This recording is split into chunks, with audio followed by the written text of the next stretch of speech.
Hello everyone and welcome to this new stream of EagleFly, the experimental debugger. Today we will continue making this awesome debugger, and if you would like to follow along, please don't hesitate because you are welcome. And if you have any question, you can post them on Twitter or YouTube and I'll be there to answer. With that said, I would like to start by opening fork folder.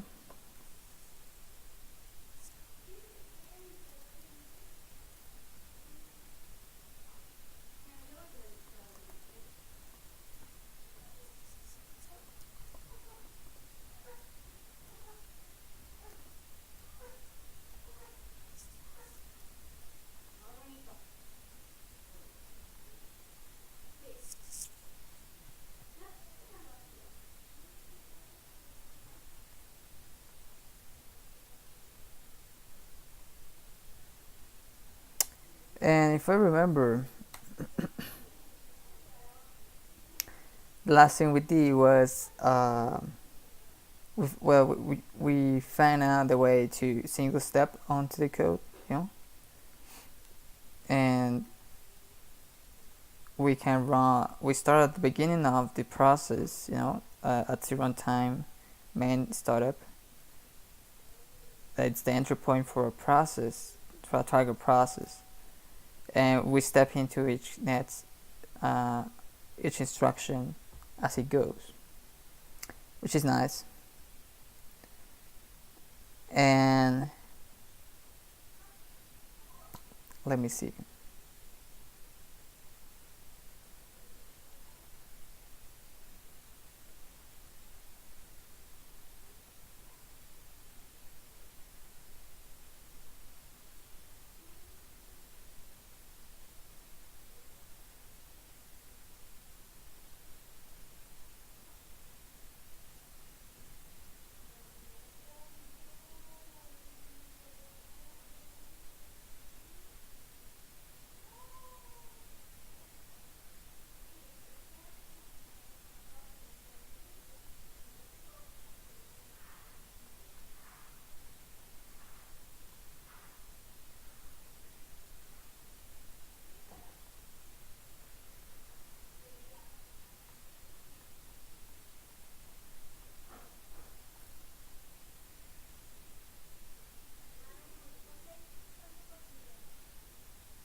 So if we run this, we can run a process and we can take a look at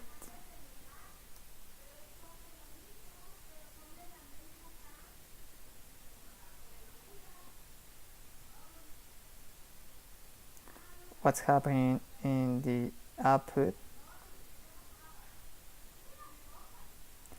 There you go. We have registers at blah 25, 89, 85. We can single step onto, which is really nice. And there are many instructions, so we don't know exactly. And probably, this tells us now the next problem. It's one of the next problems is that we don't know what instruction it is. If it's something, so we have to get the disassembly back, get the symbols for that, and also I don't know if we can. Oh my god, that's one of the things that we discussed on the last stream. Now, actually, let me go to the EagleFly 2 EagleFly. Where is it? No, tracer.h. We put this little thing about the things that we should do. Among many of the stuff, probably there are a lot of things missing here, but the things that we kind of conscientize and rationalize about is like, hey, we have to have some frame support, some quick performance counter, timers, and task switches. We have to have some memory layout, for stack memory layout, the process memory layout in overall. Exception notifications that we basically have a way to just notify the user that something happened. And input commands, close process, breakpoint add, step into, which is, it has the same idea, but this goes more into the PDB symbol extraction, since we need extraction symbols for getting information back to the user. And module management, file organization, exception handling. Okay, this is probably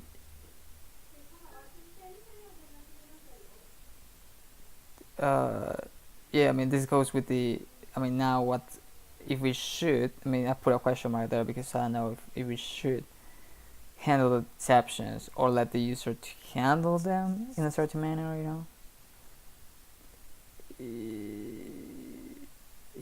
I don't know, I put a question mark there. We have module management for organization, system, and I didn't put here UI, but I mean, it's entailed that you have to follow along that. So I think UI is going to be another one, but it's going to be truly after. So it's UI system, and that goes well with the file extract, the file management, and file organization.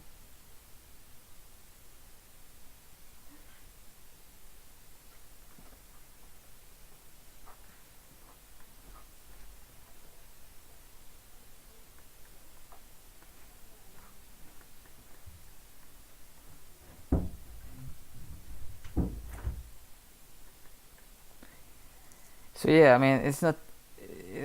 I mean, and there are a lot of processes that like go into. I mean, I know that we are gonna. I mean, for starters, we have to go. That's the thing that I was explaining about.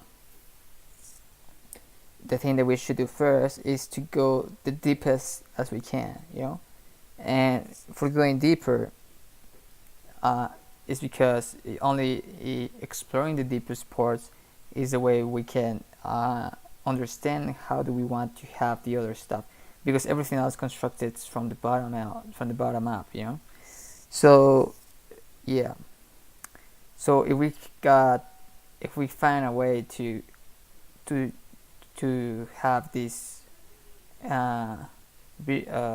explore, we can start constructing the other parts. So the first thing I would like to do is get to thread support, and I mean, it can be thread support, timers, etc. You know, context switches, probably. I mean, I don't know, but I mean, it's going literally to the IA and see what's in there. So yeah, I mean, I would like to continue looking at the IA, since I mean, basically the IA tells us is the Bible, you know. The IA tells us how to set a breakpoint and how to set a single step breakpoint, you know, and it has super other functionalities that we haven't even grasped. So yeah.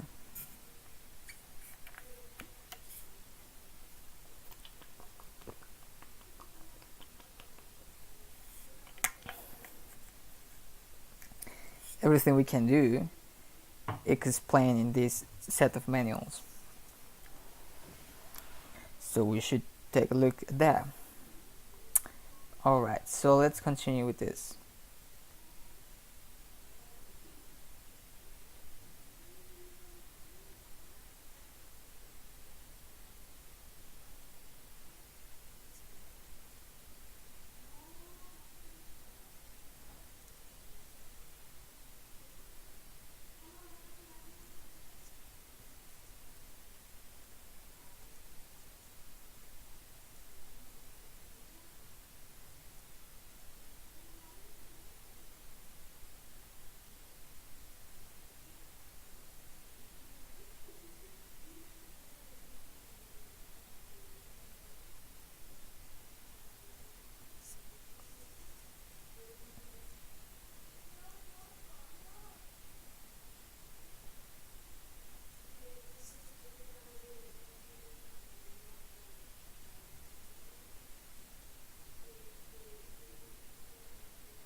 the funny part about this, we're checking out the ARPL instruction, which is a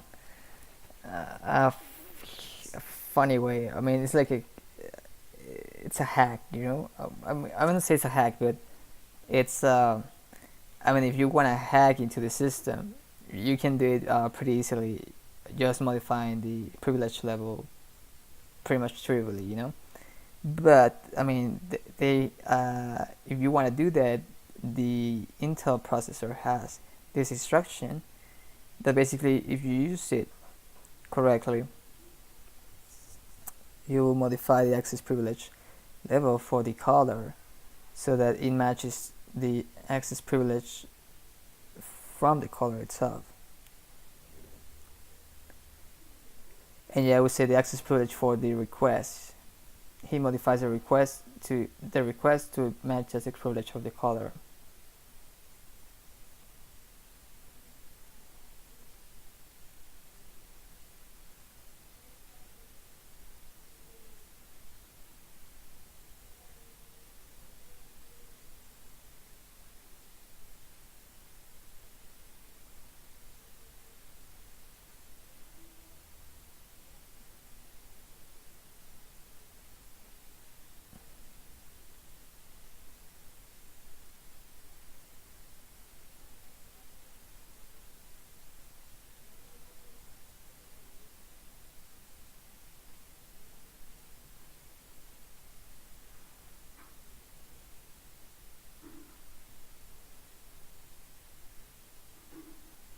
Which is this basically. I mean, this is the way that ARPL can be used to verify that the caller has the access right privilege level, or the privilege level that matches the data that he wants to access into.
the DPL, data privilege level of the code segment, must be equal to the code privilege level, and the requester privilege level of the code segment selector must be less than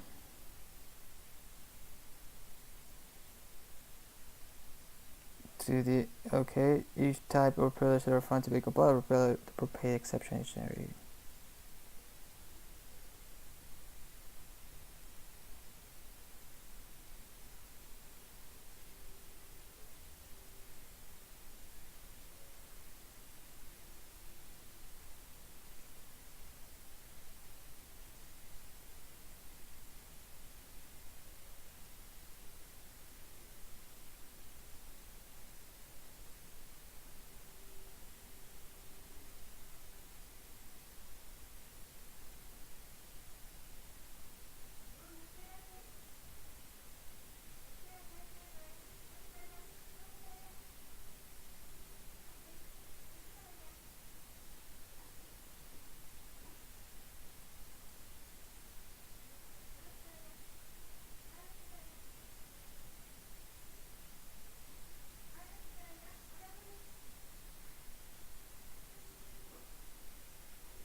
Okay, so we have, yeah, I mean, code segments are never variable.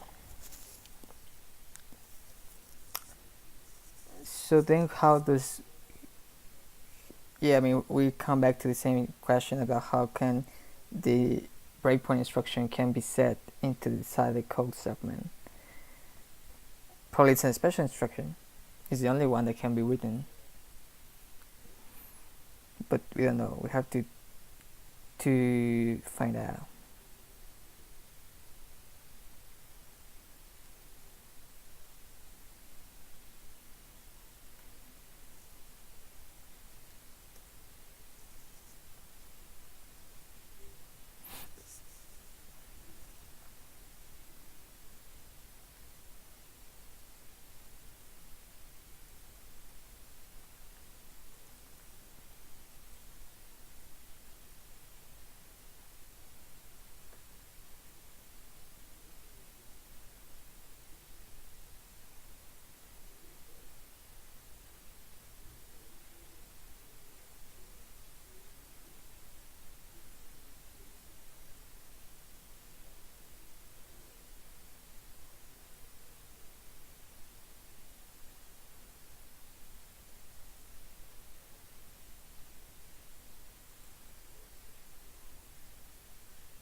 So what I like to do, I would like to test something, just because why not? And I would like to test that inside here, whenever we set the E flags back, we are just gonna set the resume bit, so we're never gonna get single step in here, so that we can see that it also works as well.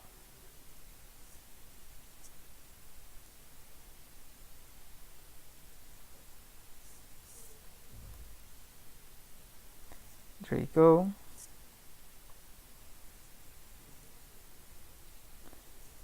So now we should be able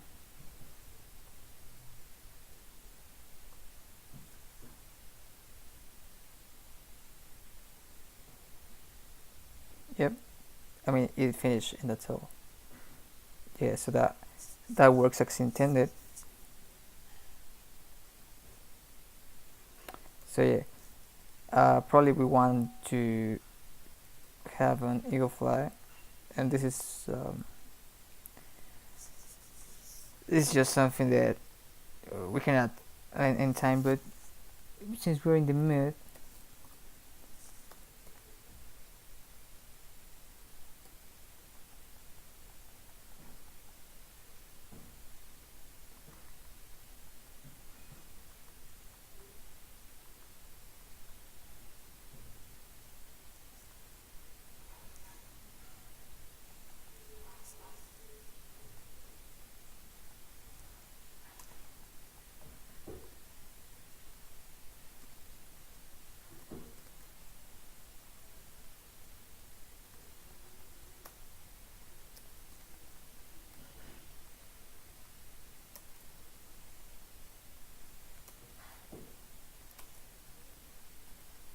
we can do that.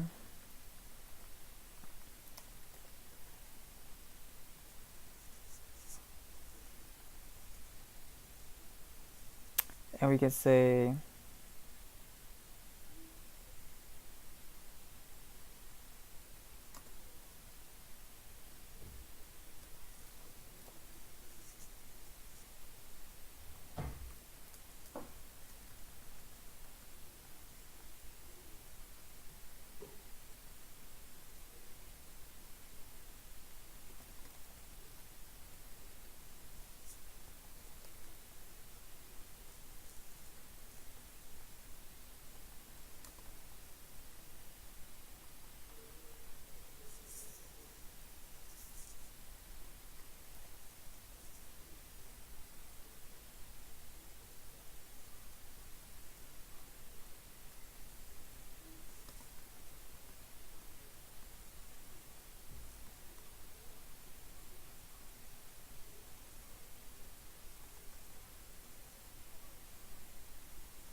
we can say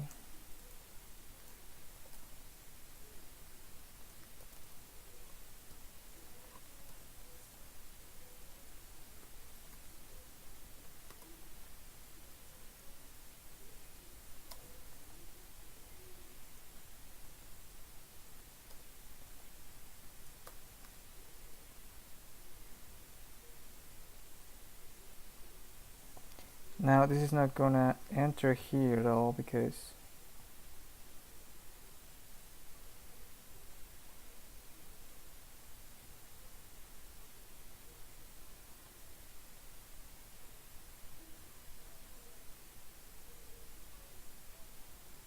oh no, yeah.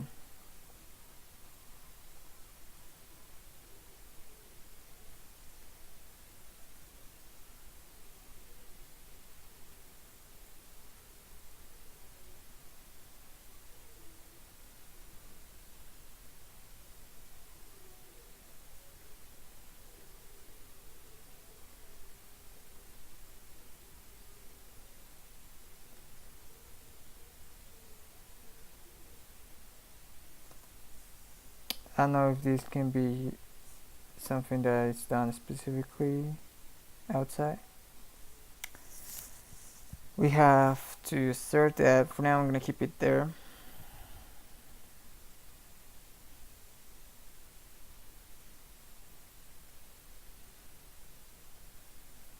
Well, why not?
So since we wanna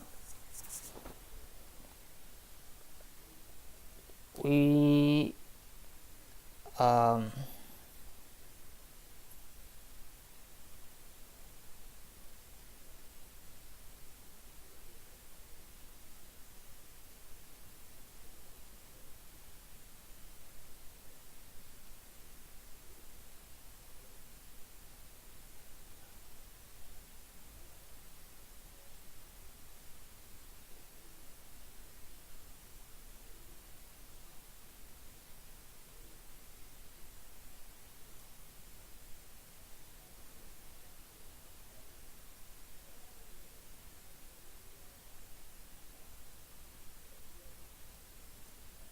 let me think about this. We can try to do something here like I mean, we're moving the context, but we need to signal it, and we know that whenever we not continue tracing, we will not signal it.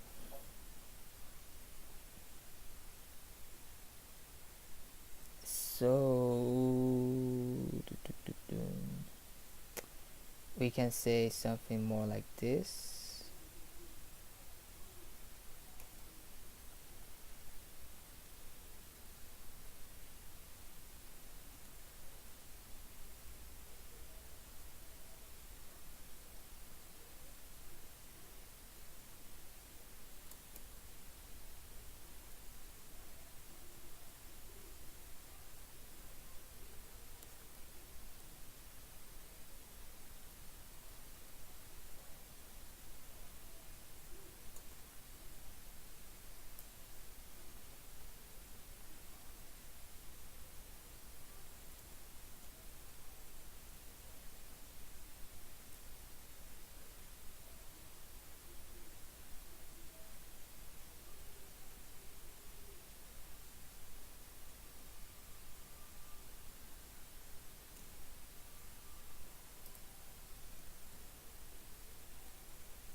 And if we do it that way, we can now control the context, and the continued tracing is gonna get signal every time if we wanted to. So we hit step next and we say, hey, we signal it, and we set the thread context, and then we could, I assume it was going to work in any case that we have a control way of modifying this step. For now I'm going to keep it that way. Probably we want to do something clever later.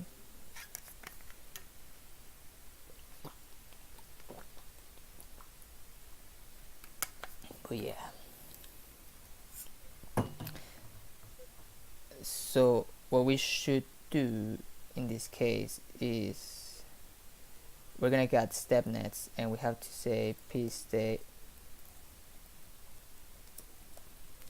continue tracing equal true, so we continue and getting signals from it, and that will get such a step next back, and the context is flag every time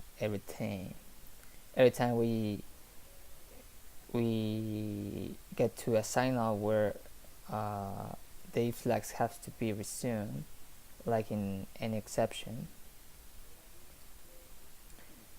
We signal it, and then we handle it as we might expect, and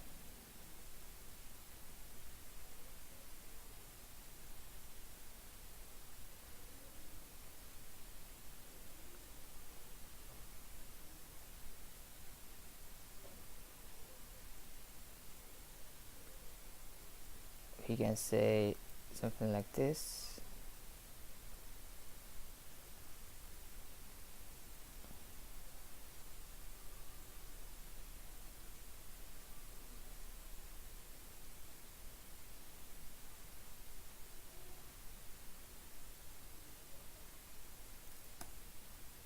And I think that probably would do it.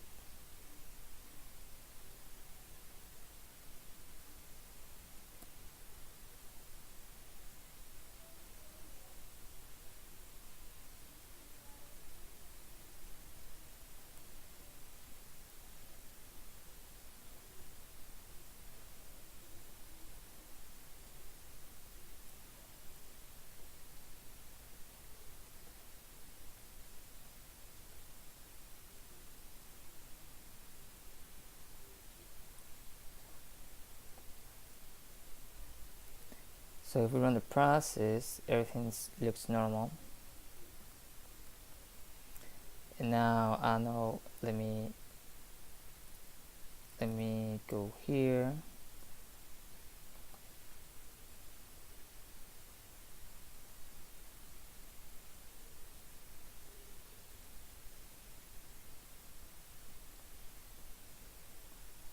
And I want to see what happens. Bit state, I want to say this and this.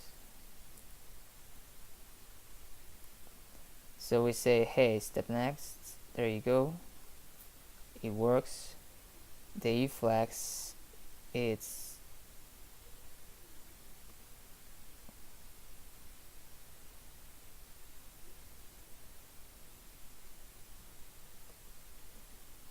this.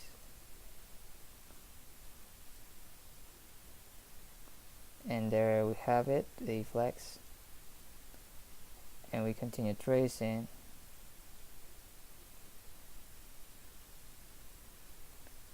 There you go. And if we go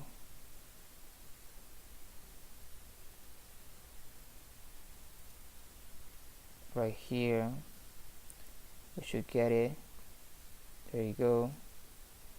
Continue tracing is true. There you go. Okay, we signal it.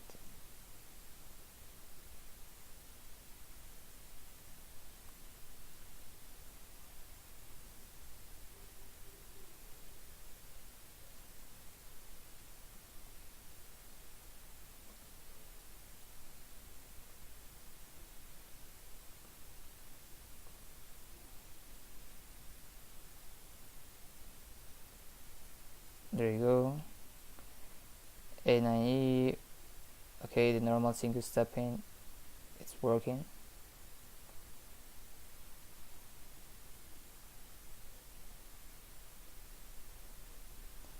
And what if I resume? There you go. Continue tracing. We don't make any signaling. We just continue debugging event. And there you go. Hey, so now we have, I mean, just like ordering the signalings. Now we have a step next and continue. You know, and that's good.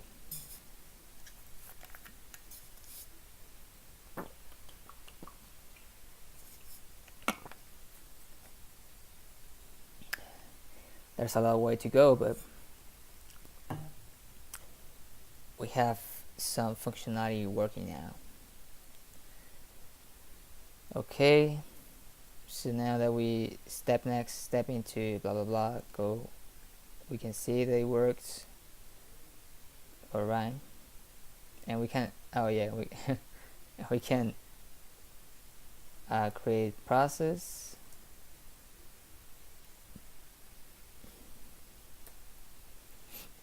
And we can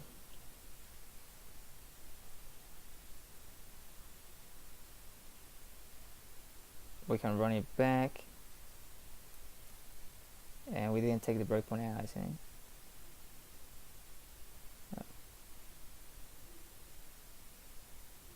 There you go. We can process.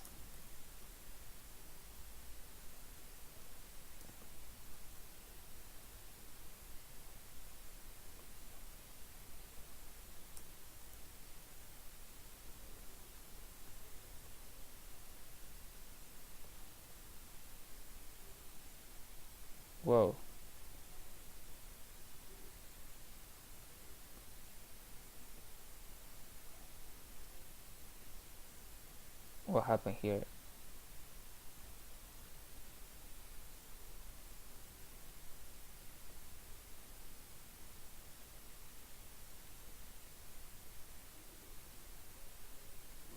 Okay, the process exit, we code blah. It seemed to work. We create another process. We display the registers at the first breakpoint. And now, oh yeah. Okay, that was weird. Okay, there we go. And then we resume. Here we go.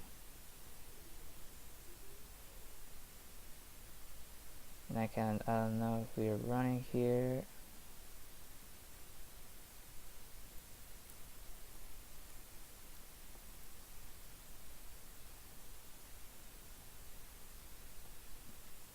Okay.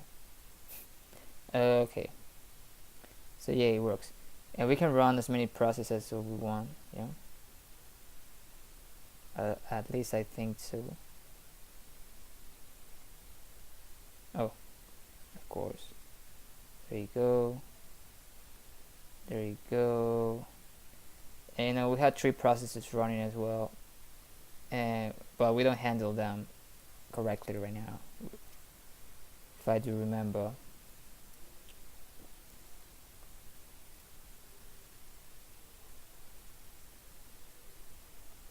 I mean, we'll have a way to know that.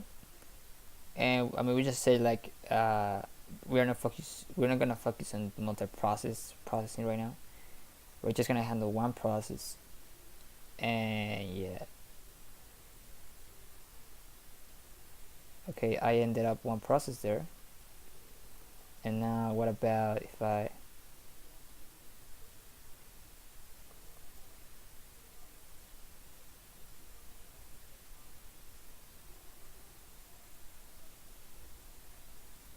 can I see what happens here?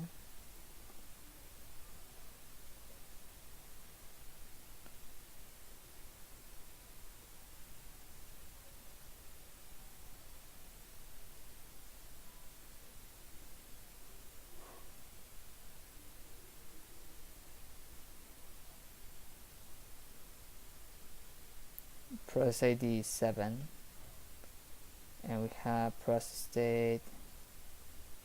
We have, oh my god, okay, we have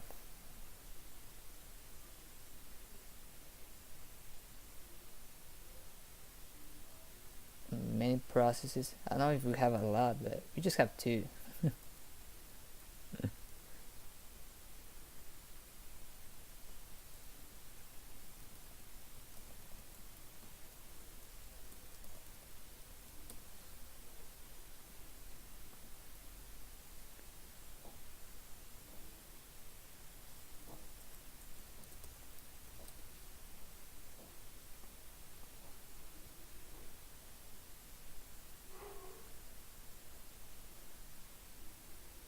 All these handles are different.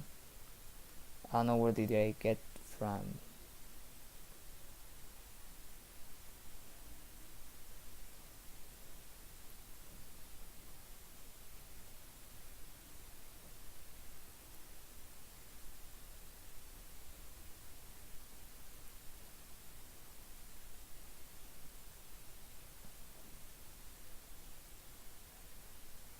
Process ID 7.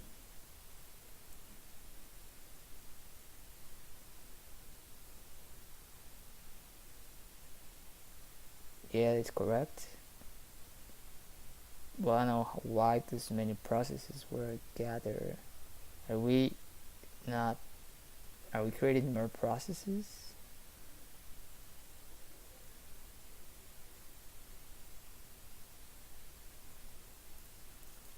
Probably. Oh no, I want to see here. I want to sign on this.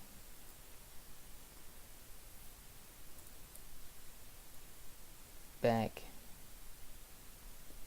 and I wanna, there you go,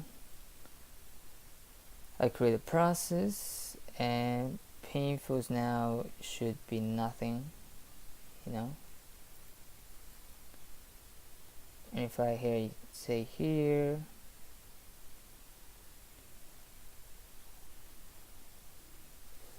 pinfos index 1,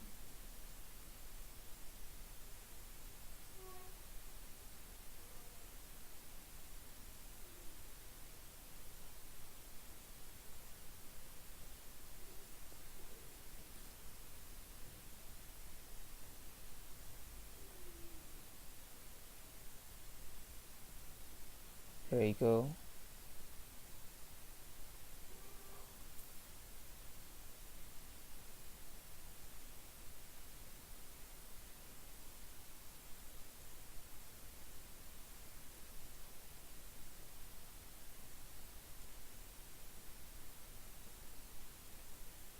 Oh, wait a minute. Is that because we close it and then open it? Yeah. Yeah. Oh, okay, yeah. That's normal. Okay, so yeah. It's because we have another way to reuse IDs. So yeah, we're gonna run the process, and then if I run another process, with F1, there you go. We can begin the process, and we see something there. It's on 2. There you go. That's totally normal. And there you go. If I say F1 back again,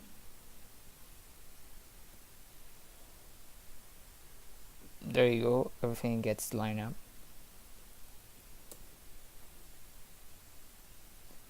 Now, well, if I say 5,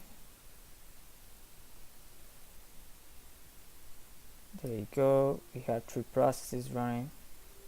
I want to say F3. I'm gonna signal 1, and I'm gonna get 2.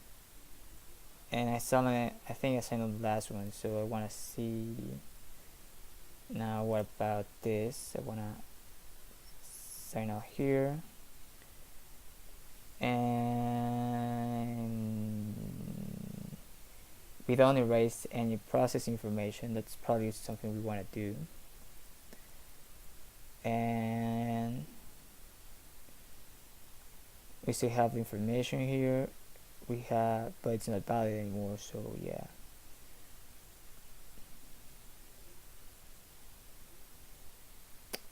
So I would like to say process info.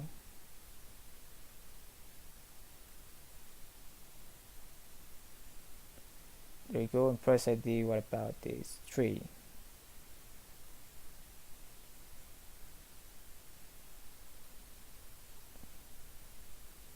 I don't know if the 3rd was the one that we eliminated. We don't know.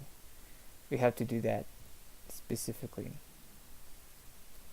We can try to do that. It's not super hard to do. We can do something here, like whenever we have a pinf, we create process, we add the pinfo data, and whenever we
I was thinking like how to do it I mean, even though, well, it's not super important to do it because I don't know if we're gonna handle it, but why not?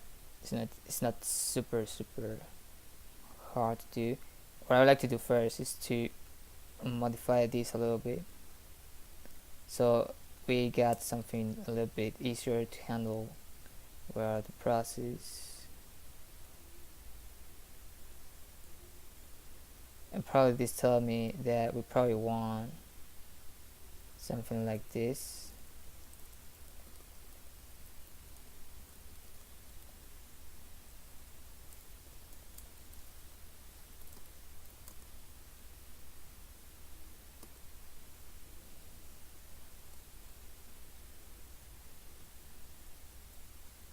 How do you say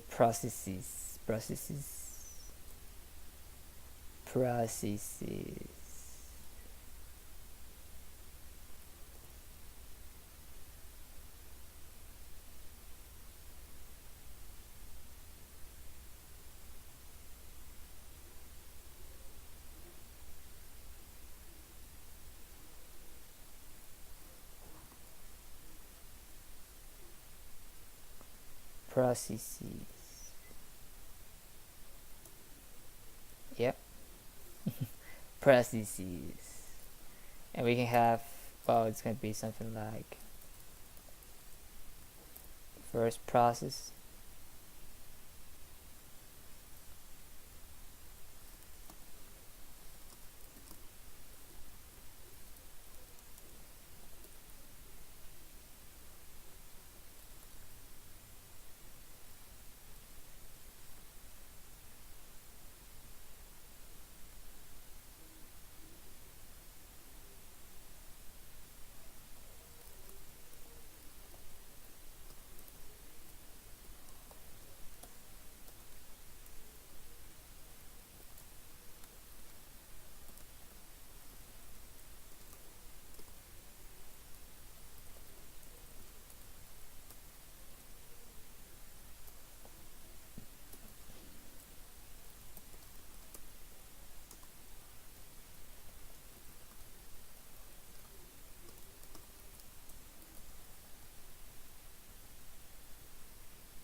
we can do something like that.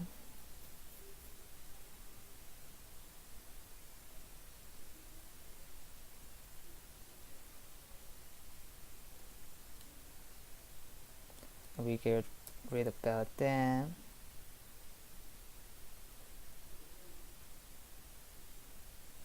And we can keep that, I guess. For now, it would be just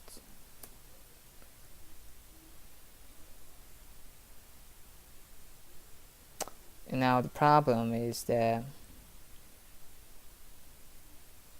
since we want, I mean, we don't have an order of how do we want to end the process.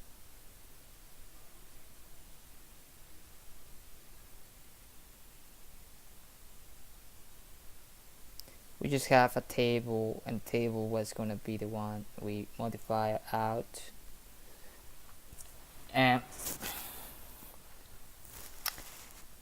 I mean, in the usage case, I mean, something that we want to see here is something like, where is it?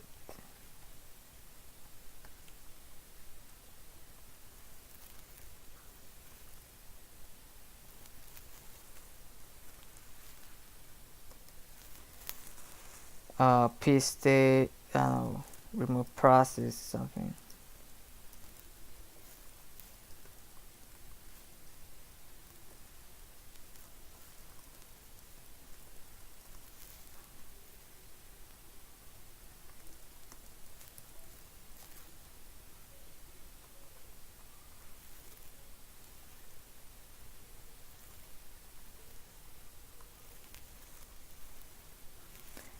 So yeah, I mean, in the usage case, the process state and the process info gets used um, pretty much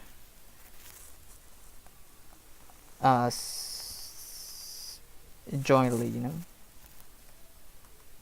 So we can do something like this, and I believe I have another one here.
So let me think. If we have an array,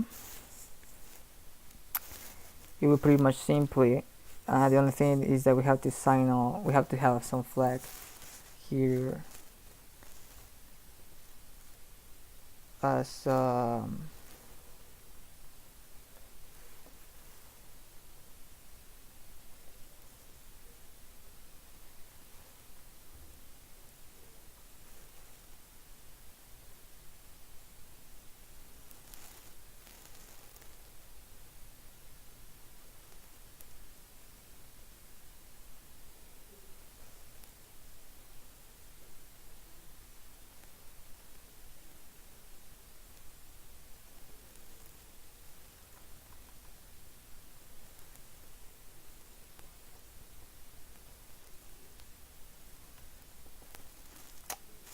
let me think about this. Yeah, I mean, we can have something here like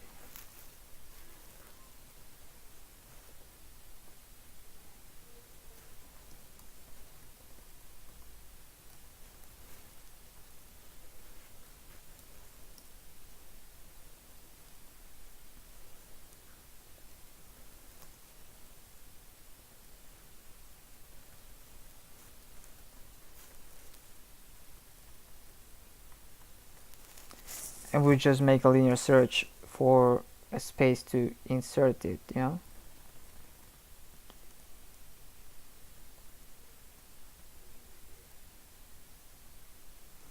Which pretty much gets us to the same place where the idea that we had before about what's gonna be in there, the thing that we have here.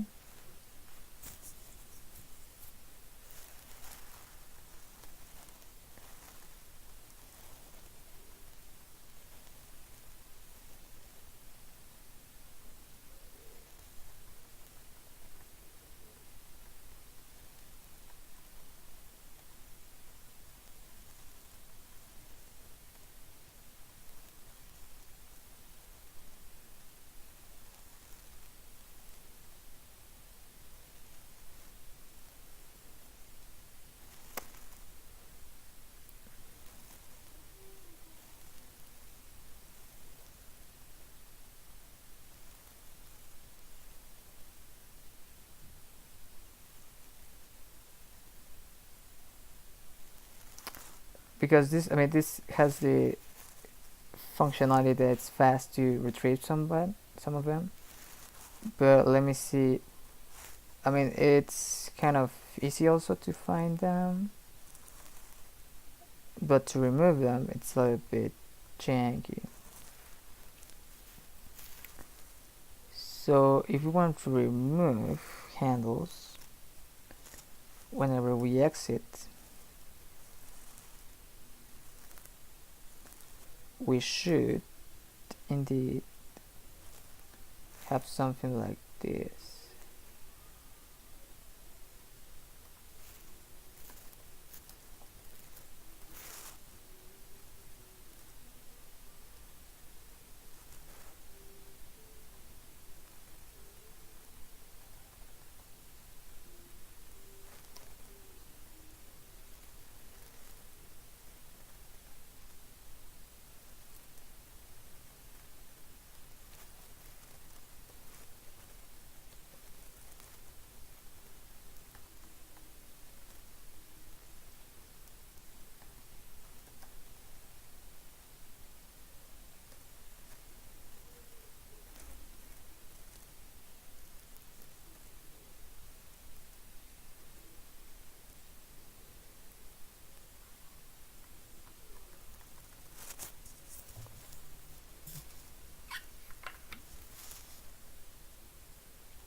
And let me see, we have that ID map thing.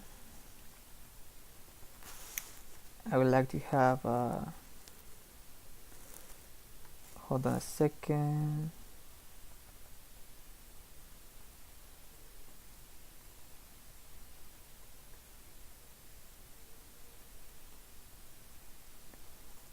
Yeah, we can do that. So the only thing that we have to do is to change, we have the maps here, the ID hash, and I want to be something like this, which is gonna be a bunch of sentinels, which probably it's a bit of waste of space, but you know, doesn't matter. So we have an ID hash,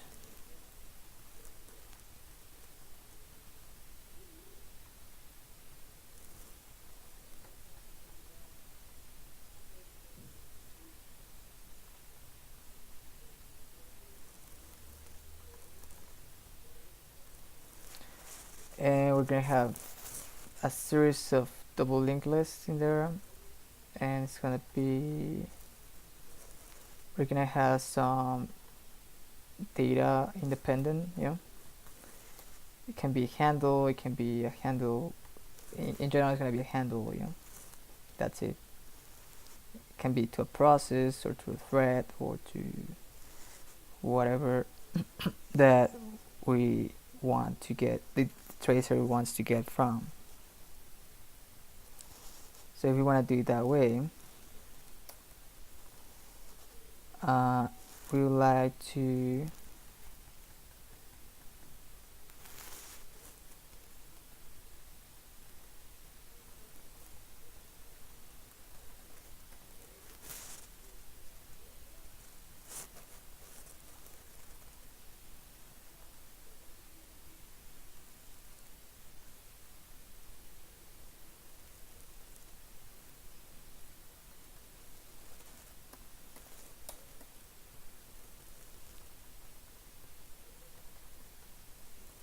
we can have something like that.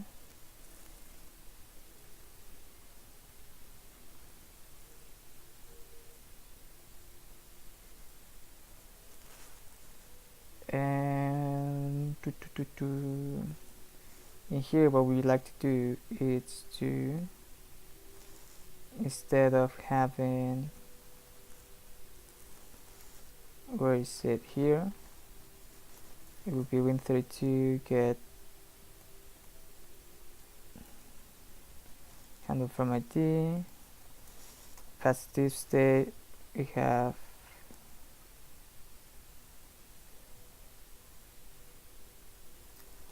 our debug event, debug process ID.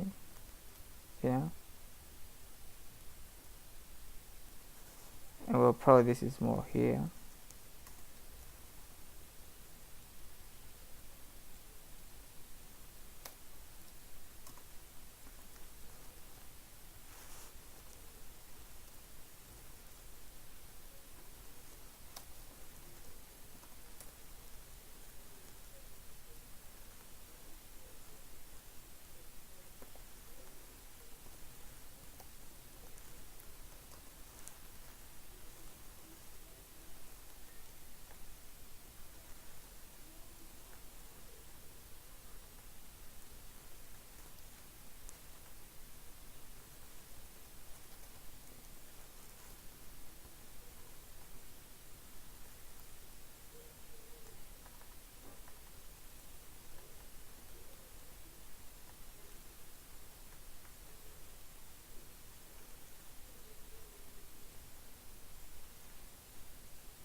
Something like that.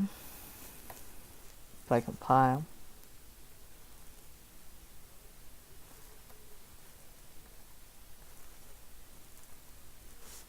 Now for that we will get to this is we get a hash blah bucket, and then we say that, and that's a pointer, so we need that.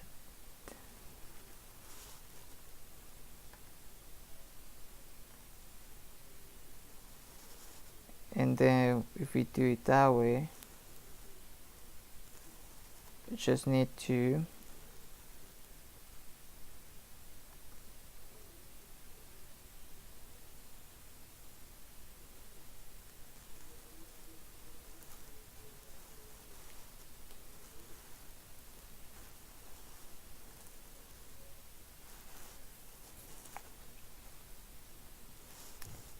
have a way to gather it, which is, get process index,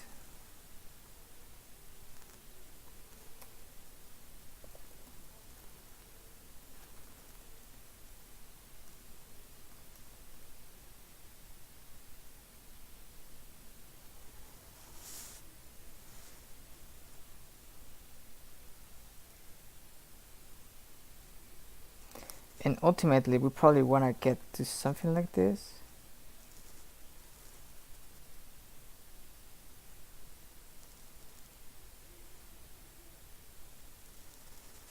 Which could be really nice. It's just another level of interaction, but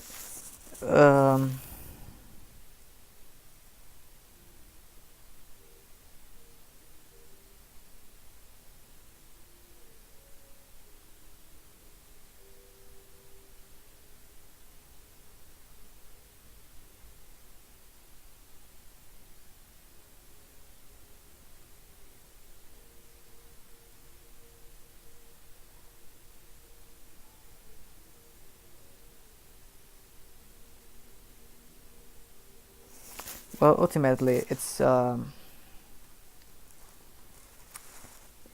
I mean, we can do it right now. It's just that, you know,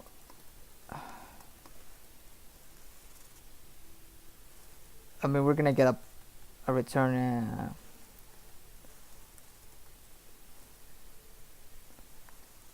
We have a bunch of pointers, and we have a handle to it, you know. So if we return the handle itself,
so what we do it, what if we return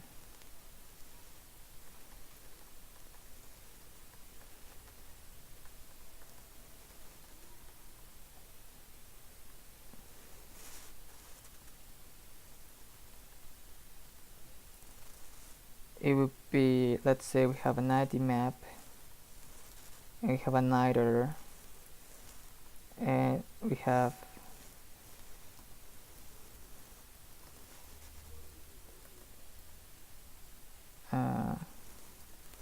we can say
and this would be something like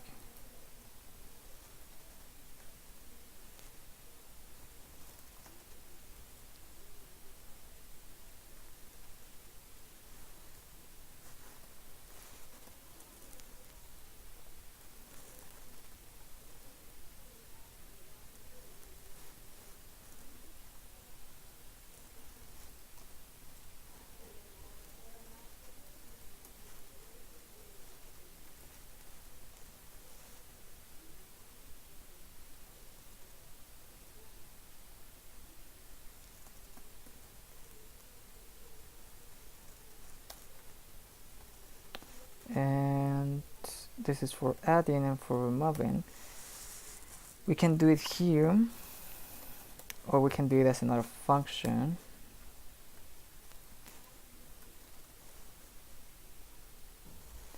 probably is going to be another function.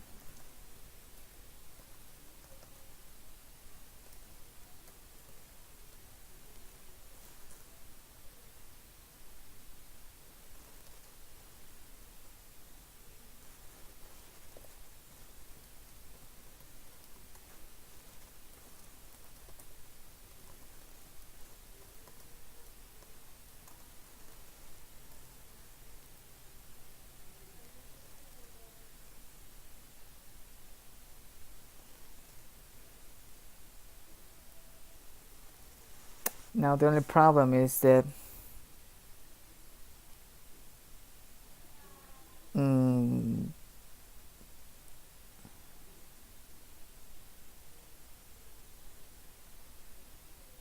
this is a tricky problem. I mean, since neither the linked list, neither the double linked list has the whole functionality of them, but we need both. We probably want to preserve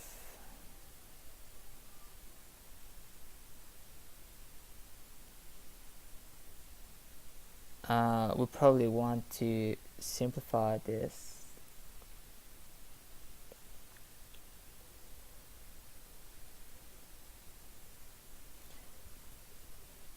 Yeah, because handles and IDs are gonna be all the time being, they're not totally permanent, so we want to have a way to remove them pretty much easily, and I have to think about that.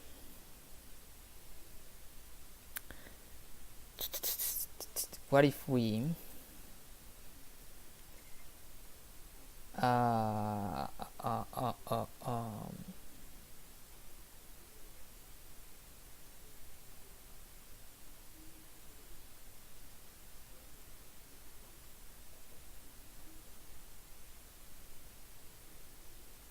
what if we have this, like we have this instead?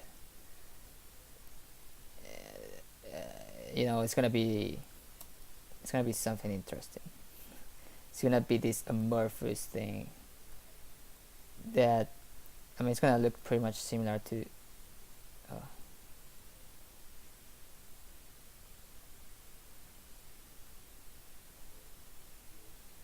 something like that,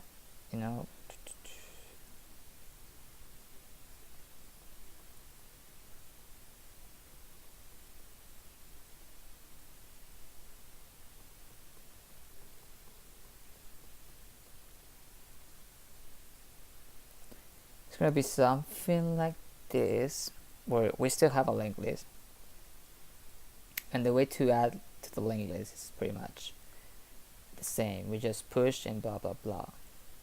But this is gonna be a little bit different because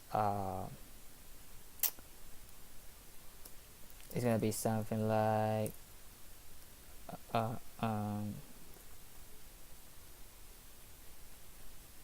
and this is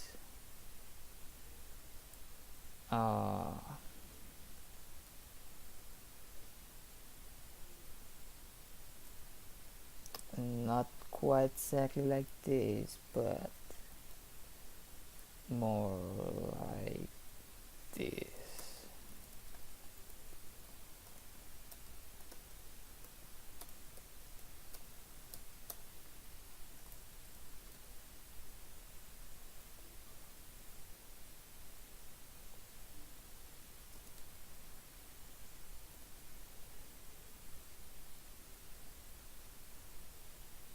Or we don't need this anymore.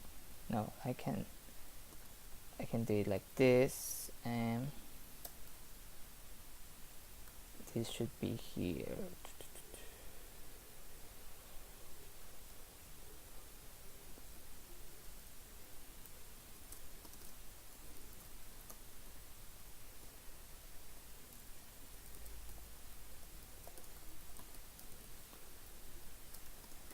Can be like that, and if we do it that way, we just push it, we get the base. If there's some base, of course, we're gonna get it. If we got a handle, we can push it. It's not necessary. We can say, hey, if we want to add it, we can push struct and make the base push to that. So we push it to the head. And then if and this is where we get to the point where instead of this, we can say the result is going to be this state first free, and this can be ID map first free, ID map hash, ID first free, ID, yeah, ID first free, there you go, ID map, yeah. Why not? Why not? ID map first free. If so,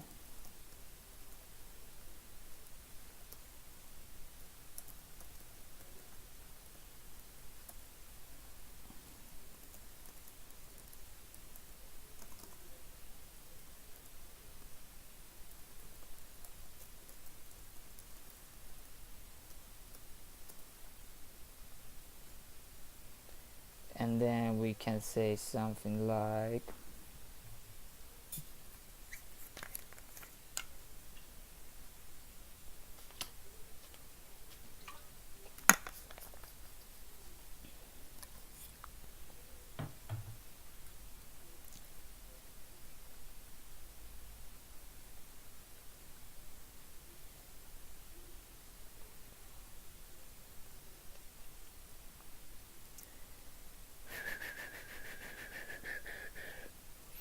and we are gonna push into this, and we're gonna have to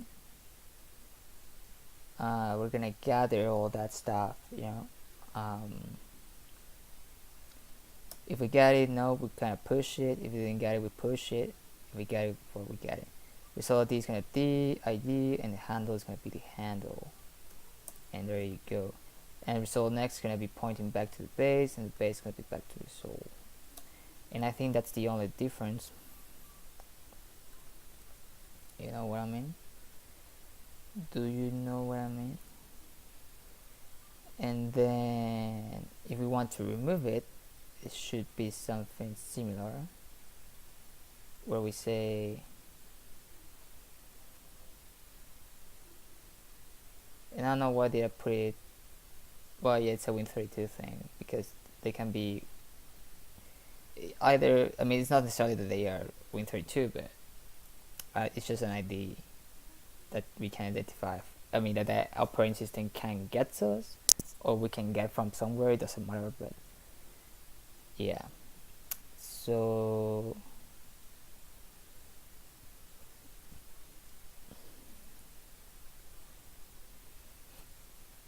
we can get, we can add, and we can try to remove.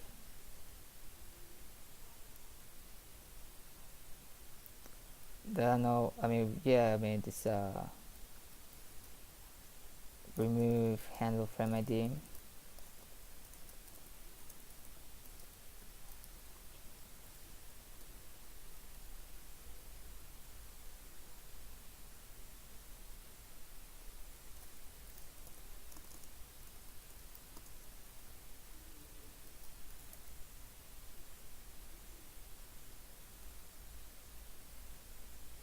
That, I mean, it would be pretty trivial here just to add another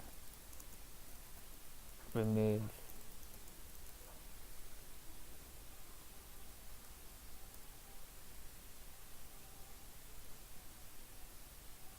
And say something like if remove up. Which I don't know if we want to.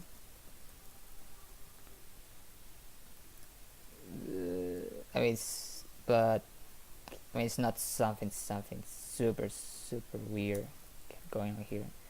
Just say, hey, we want to remove operation.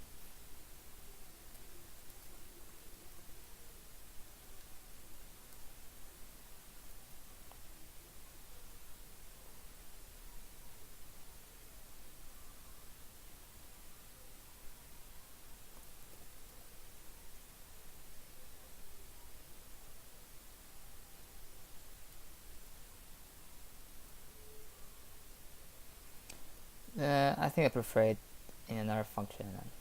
I don't know. Internal.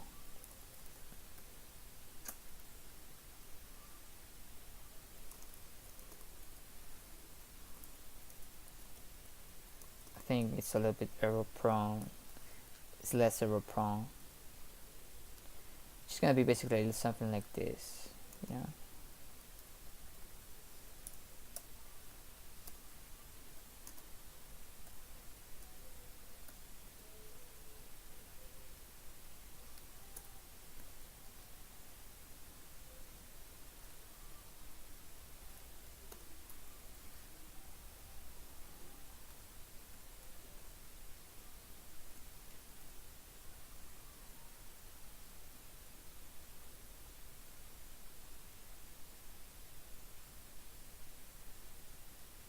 And the thing we're gonna do here is something like since we want to have something different here, ID map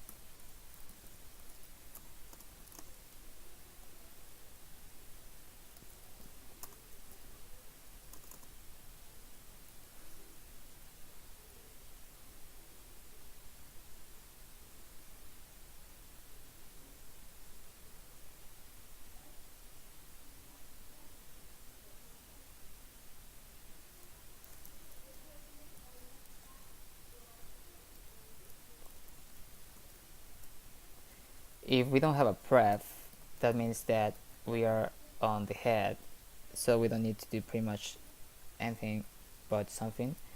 So if we don't have a head, we have to just say that we're removing the head. So we just have to say base equal base next, and well, of course, also iter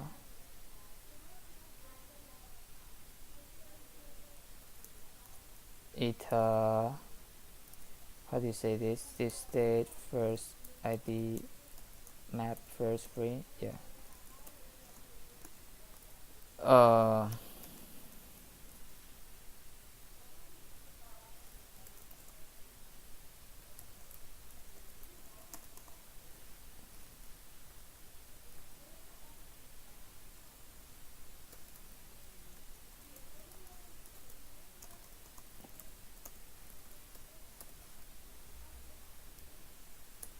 And here would be something like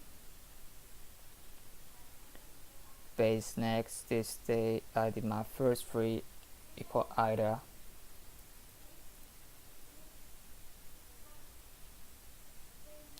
and here I would like to say that the base has to be moved back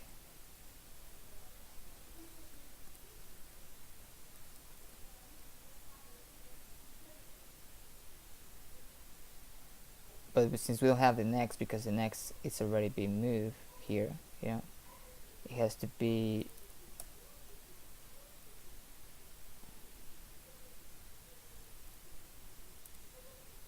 well, it should be pretty much based.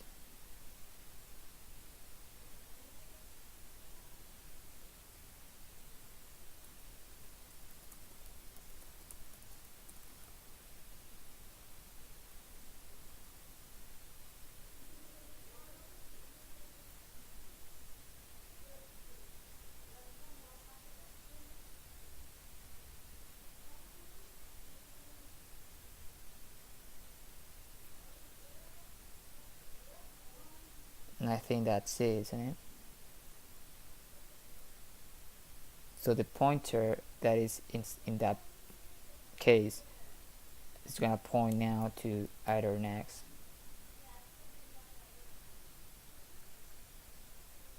And that's it. This is a normal thing that we have to happen. But if we have a previous, we have to do something first. That is previous next equal to either next. Yeah, and we'll have to modify the base, and we have to keep this as well, and we don't need that. Just we do break, and that's it. It will be something like that, you know. And of course we have to move the either and the breadth.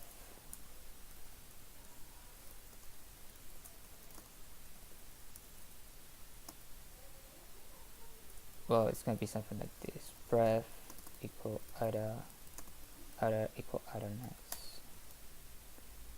Yeah,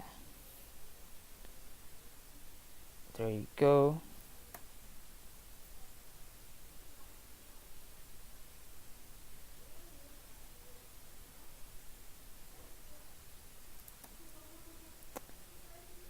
So here we have a hash is not a member. That's correct. It's not ID map hash.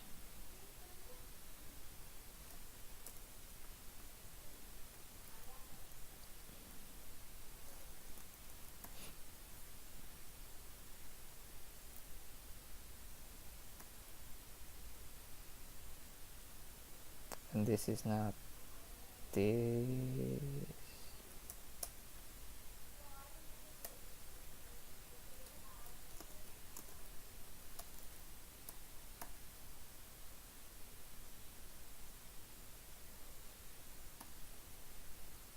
And this is the same here.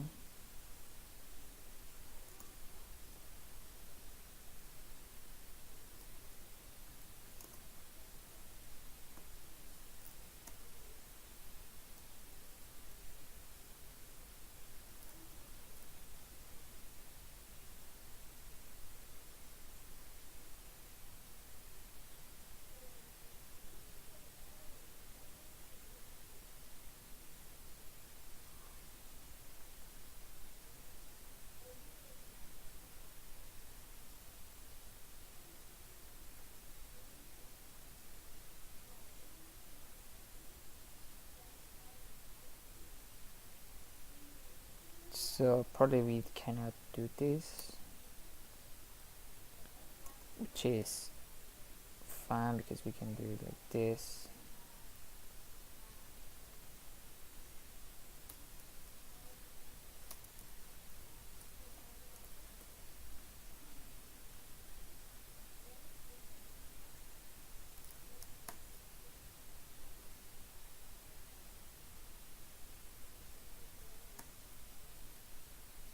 And this is not gonna be used anymore.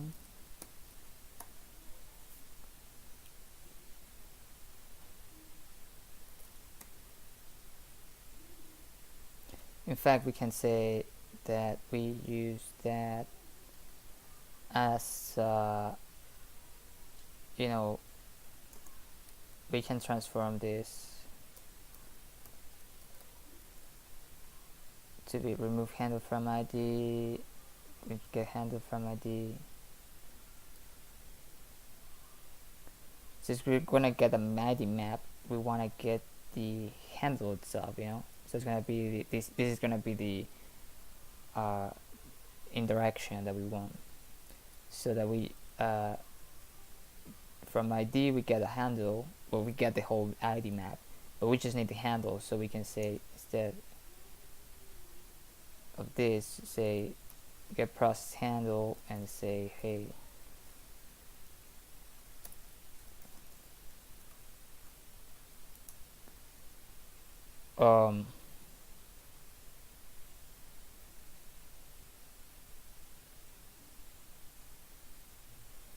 so it will be something like this.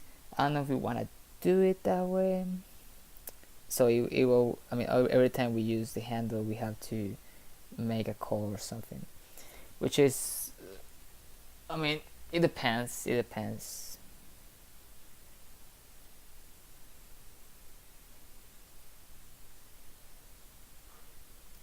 Sometimes it's nice, sometimes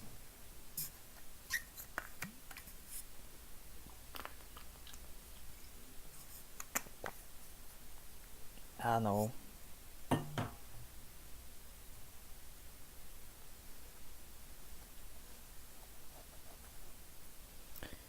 It all depends. I mean, right now the only two things that we have inside that ID handle processor, it's thread IDs and processor IDs, which of course, I mean, it's like kind of, I mean, the IDs themselves are gonna be used for different things. So probably we want the level of indirection, because that steps like, hey, I mean, you got the handle, but we know how we want to process that handle. Instead of letting the user to do something with it. I don't know.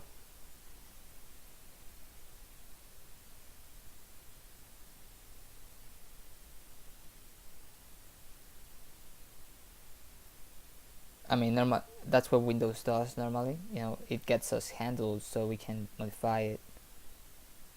But yeah,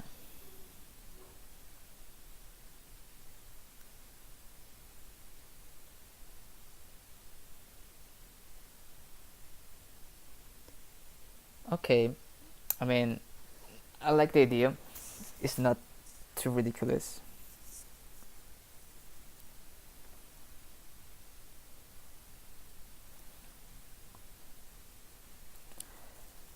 So,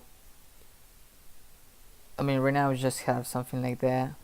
And before doing the handle stuff, I'm just gonna return the thing, and I'm gonna put it here.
Now the important thing here is that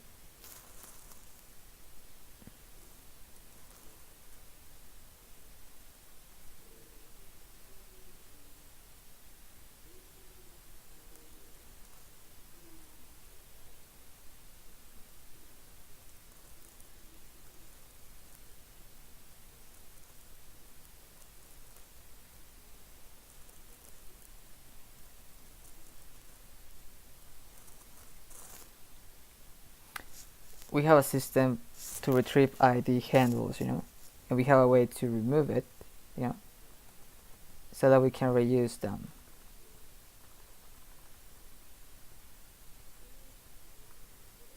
But since the ID map just has a pointer,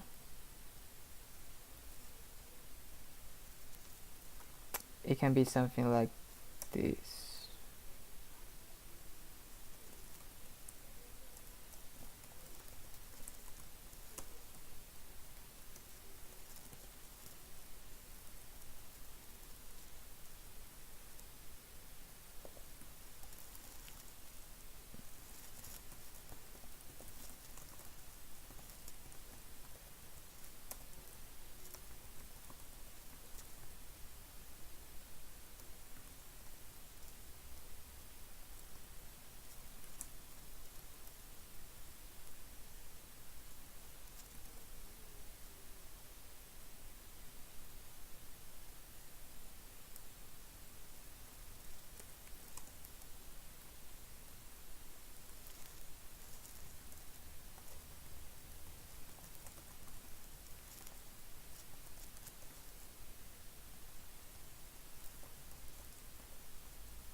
which will be I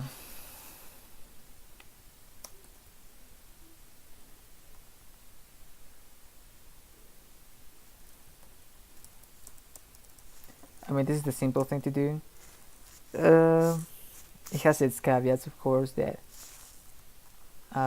we have like a double pointer, you know, but and yeah, I mean the union is okay because it's a pointer, so it doesn't matter. But if later if we remove that information and now we want to repurpose it to something else, it should fit, you know.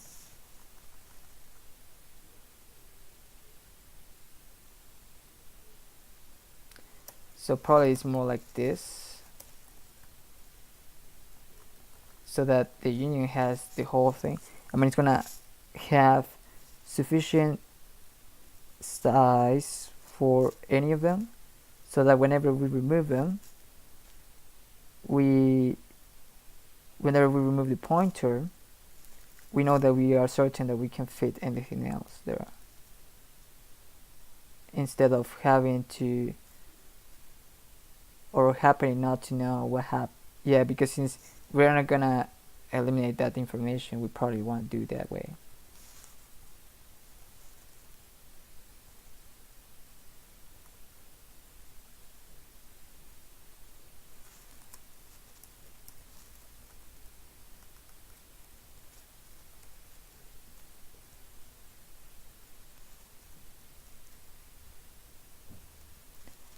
So if we say that, it's just gonna be simple here. It's just gonna be,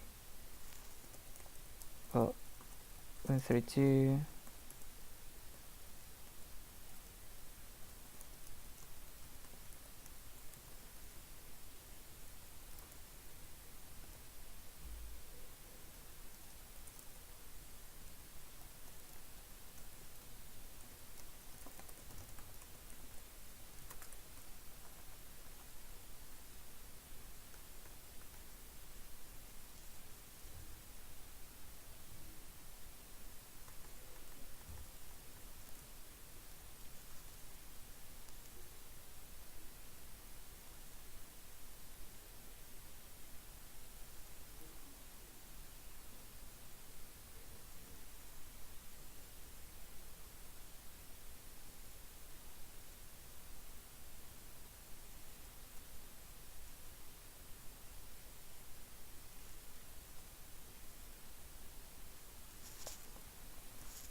Well, I think I'm gonna do it right now this way.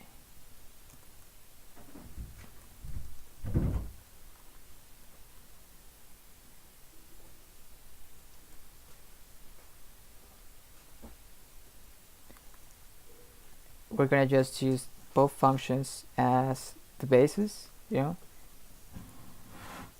and in here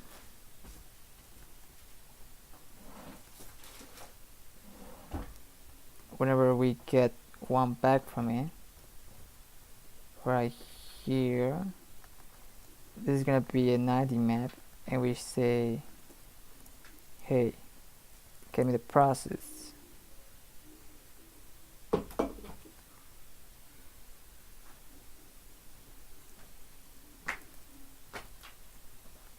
Now this has the problem of, I mean, what if that is not a process and it's a type? That's why we wanted like that kind of security, that we have to check first if we're looking at a thread or we're looking at a process. So I can say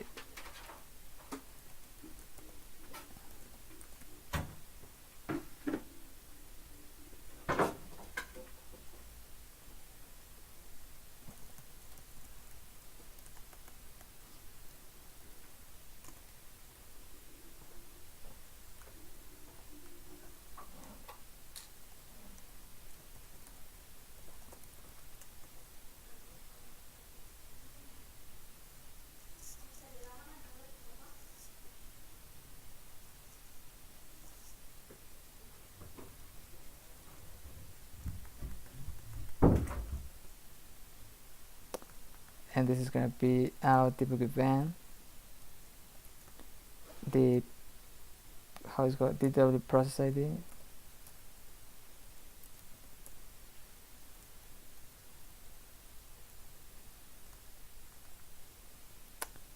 And there you go. Well, and this is not necessary. Something like that. So yeah, I mean, probably the thing that I was doing, it was correct. So let me just go back.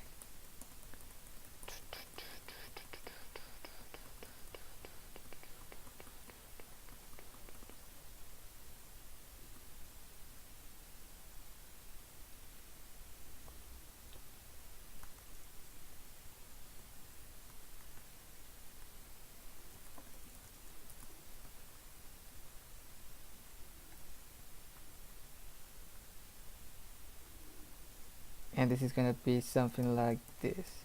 And probably it's nice because you can say here like ID map equal to that if map type equal to ID map process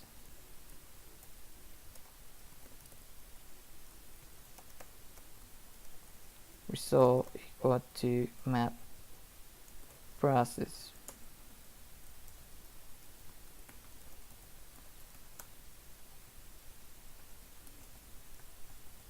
And yeah, that's it.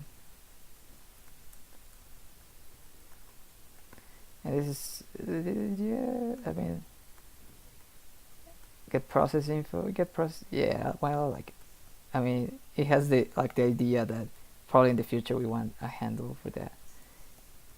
Yeah, so that, I mean, that sets a level of security that probably we want, and it will be the same for the thread, you know, with thread handle from ID, which well, I'm not gonna bother right now from doing it, so I can say something like that.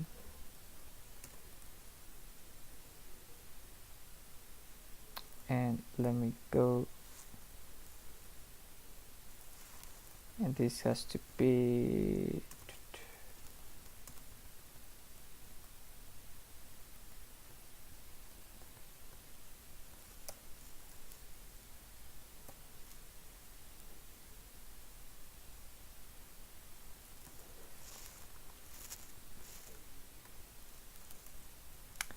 I'm gonna skip it that way.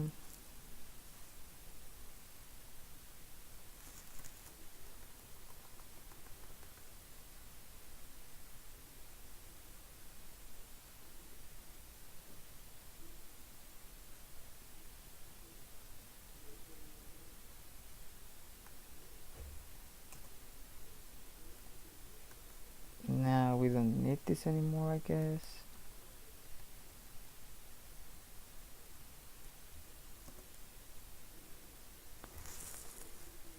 Since we're using pointers, this is what's for getting duplicates and stuff like that, but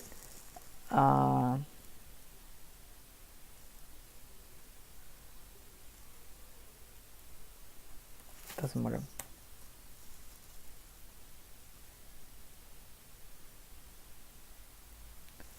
In fact, I can say something like this.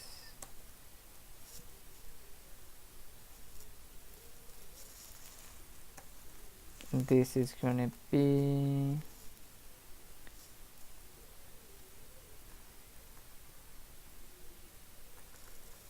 we have to know what do we want to get.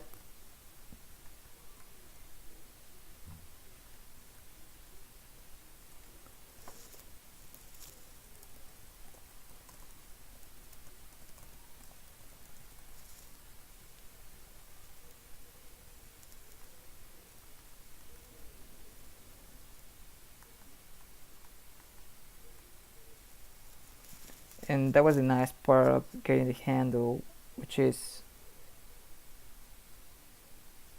not at all obtrusive.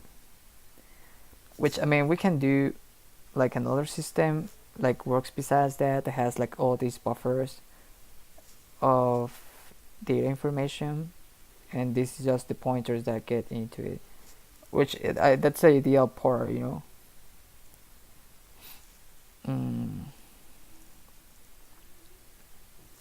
So it will be something like this.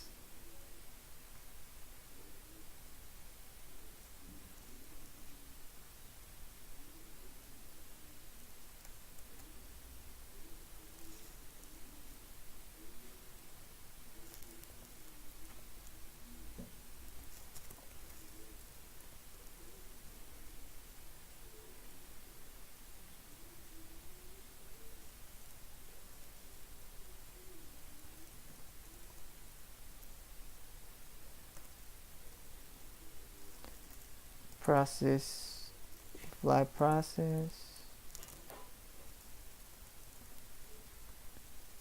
processes. I think that's good. And EagleFly threads.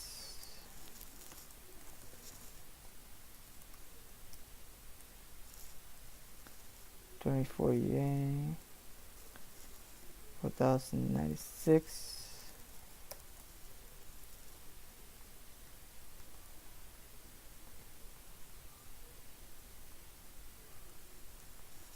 You know what I mean? And I mean, we do that way. It's like, yeah, I mean, this is the way problem goes sometimes, you know. Like, well, you don't know what you don't want something, but you change it, but then the functionality then wants to have something else and stuff like that. And yeah, I mean, that's the way it works. So yeah, we're like totally exploring this stuff, trying to find a way that gets and suits the needs that we want. And yeah, so it would be something more like this. And instead of having the ID map have a process, it would be simpler.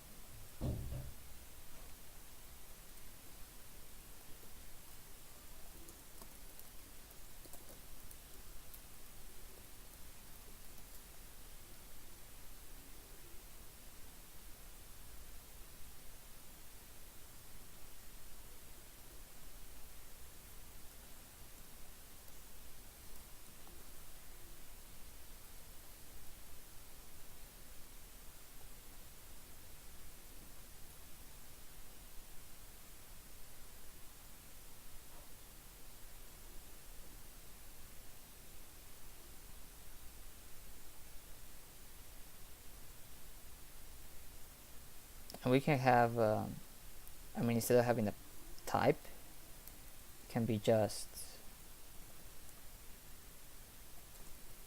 like the base, you know.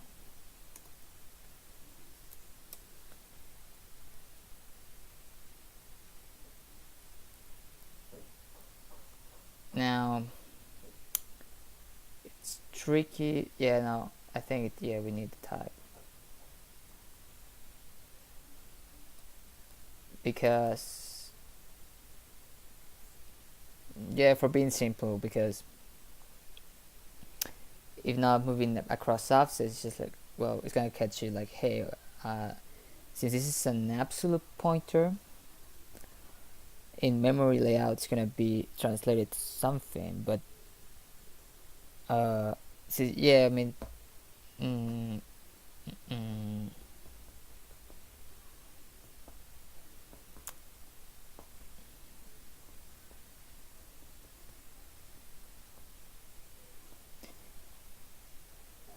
and there should be a way, now that I think about it. I mean, if you think about it, I mean, all these pointers, since right now we're talking about 64-bit, there we're talking about linear address space, but since we're talking here about virtual memory, they are pointing to virtual memory, and then they get translated onto physical memory by the operating system. Now, this is important because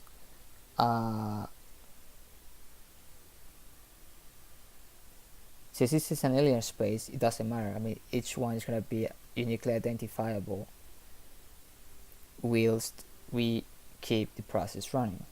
Whenever the process stops running, then of course none of these values will be valid anymore. So yeah, that's something to keep in mind. Since the processes are just going to be running whilst the debugger is running, that's an assumption that we're making. Because the debugger has to be open so we can debug the process, and the process has to go there. Now, the process can be running outside the debugger, of course, and we can attach to the debugger. That's another way of debugging that we haven't considered.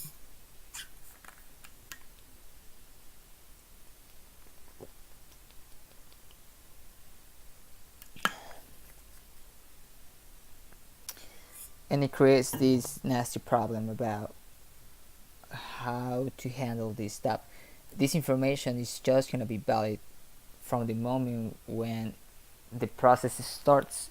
It doesn't, and probably, yeah, I mean, it doesn't matter if it's, I mean, this doesn't care how does the process start, isn't it?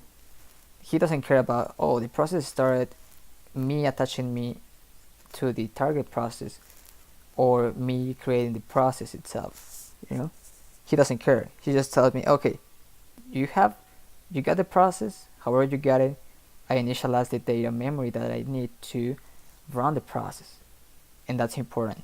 That's how we want to construct this architecture. We don't want to care about how we got to the target process. We just want to care that we got it and that we got the signal to start gathering information from that process, and that's it. Okay, that's important.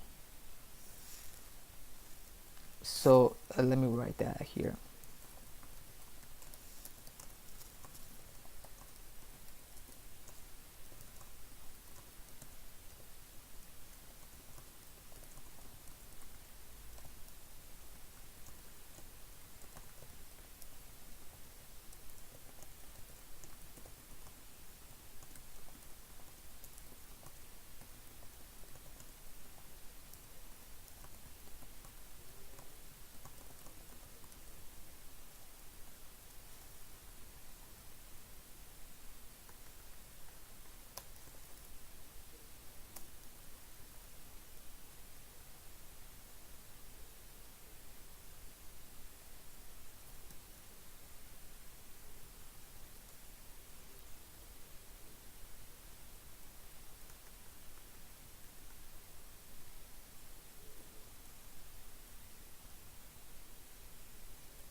Now let me see, if we want to do it that way, this it will be the same. Now we have a handle, the handle is the same, and it will be every time matched by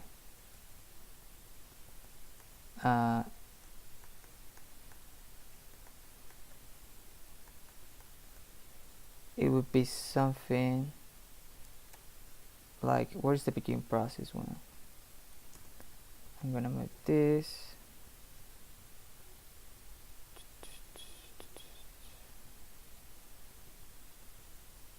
Here you go. I don't know why did we put it here, but it doesn't matter. Here's the begin process, and I'm gonna put it here. Now the begin process is the one that's gonna call this stuff, and it's gonna, I have to say something like this: get process handle from ID,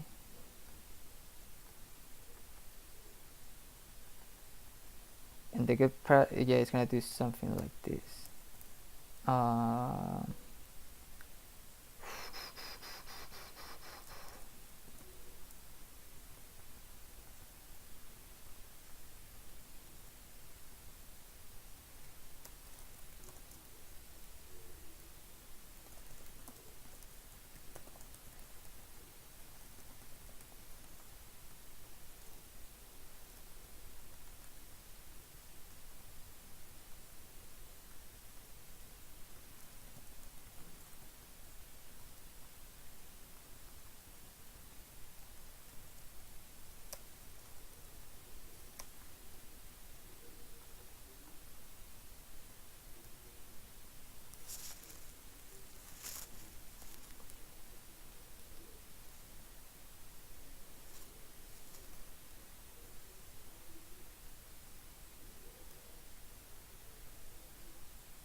So here what I'm gonna do is first I'm gonna get to the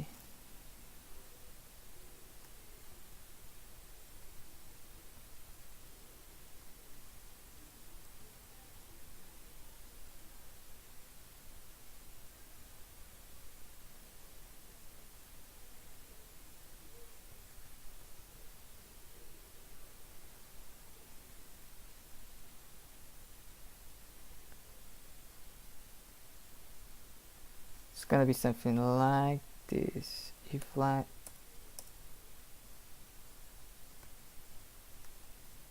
I mean it's gonna be this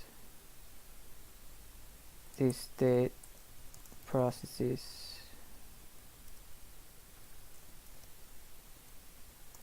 this state process,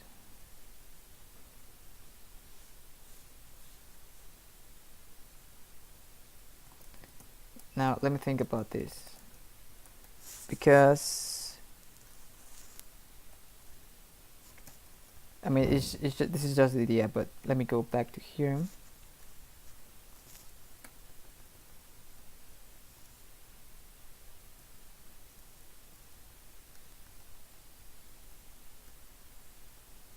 And I want the begin process that to be in charge of creating that, you know, the begin process is the one in charge upon also loading the image and stuff to create that information, you know, and we just inside the whole system we just use beginning and process to do that stuff, you know, which is I prefer it that way. And then if you want to get something, we just use the get handle, you know,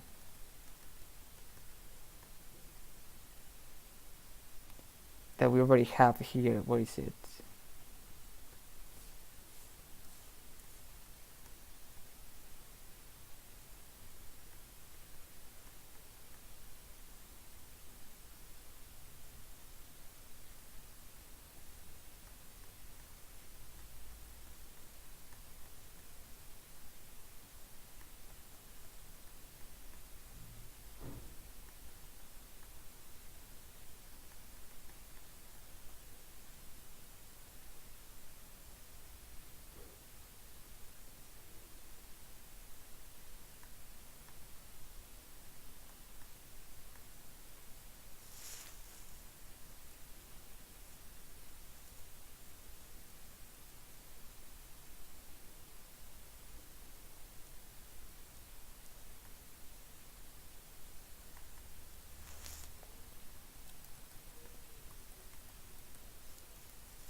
So hold me a second here.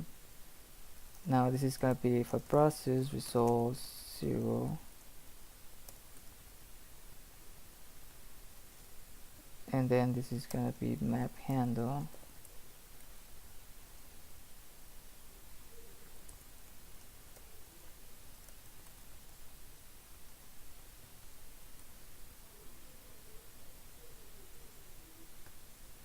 That's it.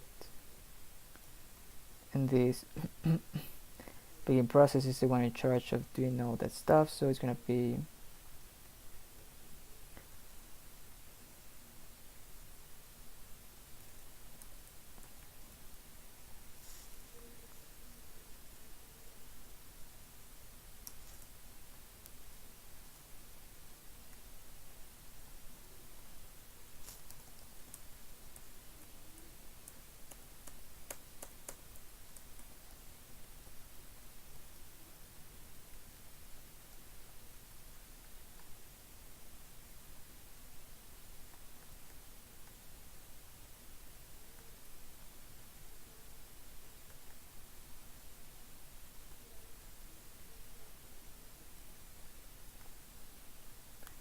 now we don't care about this.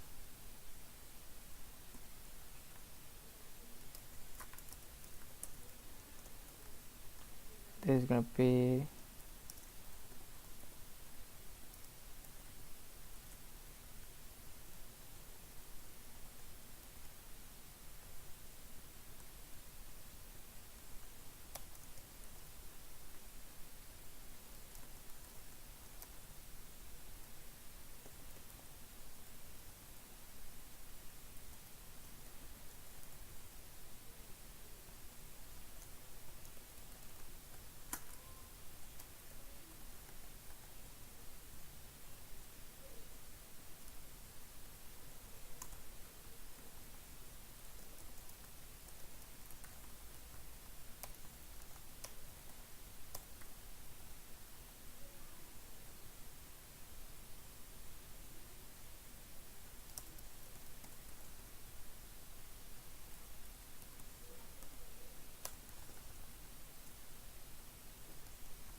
well, I think I can do this, and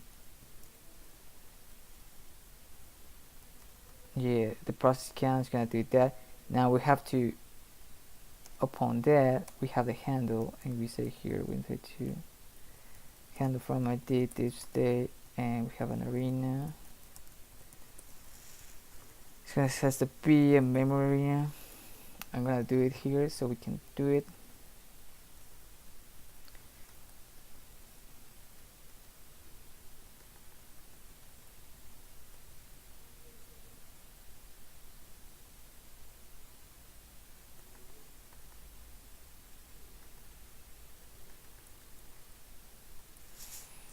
Let me think now about this. Let me think about this. We are gonna make an arena, and we can have an arena. We have right now we have this arena, which basically is for the symbol information. Oh well, but you think about it.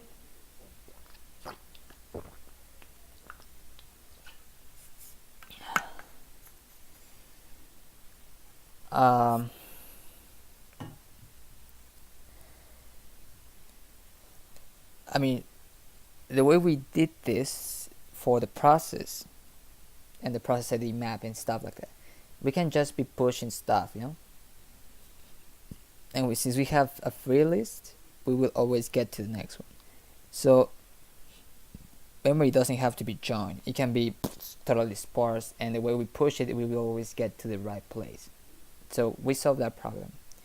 There's no fragmentation for the process.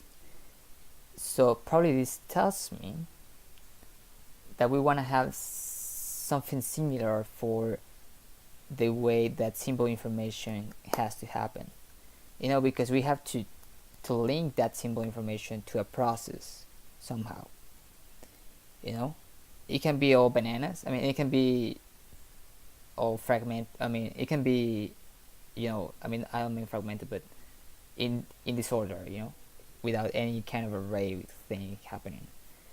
Which that's the question. I mean, do we want an array thing, or do we want this crazy thing going on? We know that for optimization and stuff like that, it would be way much faster and efficient to have an array of information, and it all depends on the data fetches, because the processor, we don't know right now how does the processor is going to take, it's going to look into that information. Right now, the way we push it, and it's kind of hard to know in advance, because the debugger itself is going to do a lot of stuff.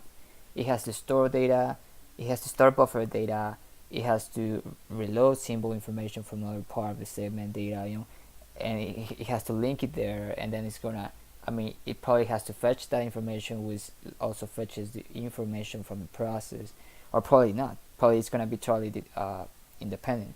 So since we don't know how the data information fetches are gonna happen, we shouldn't care at all, and just when we see like the pattern, and we start to see, hey, this is the way that we are fetching data, then we start optimizing.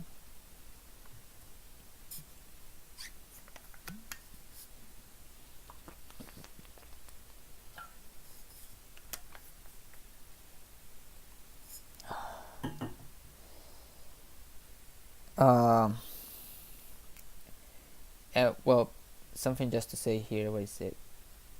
I can pass 0, and say that I don't remember what get handle gets.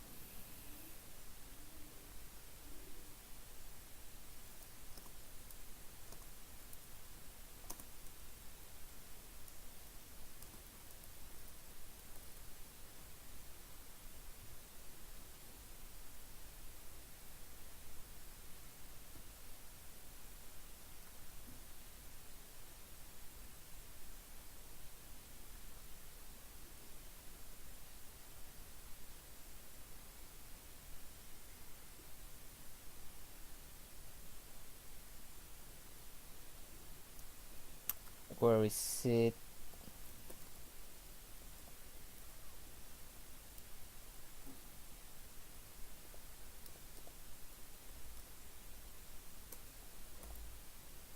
Here we go.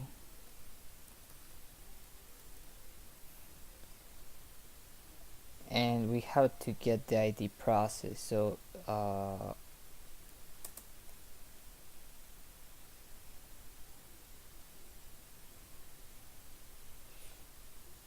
well,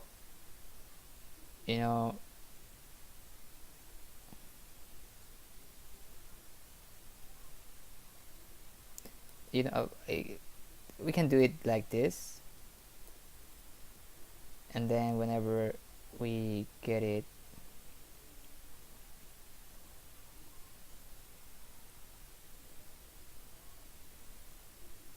and this is totally yeah, this is missing the arena. So get process from ID, and I need the arena to be passed, so we want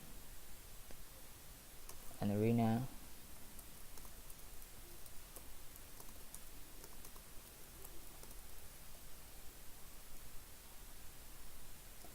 And we want the handle. Now this is tricky because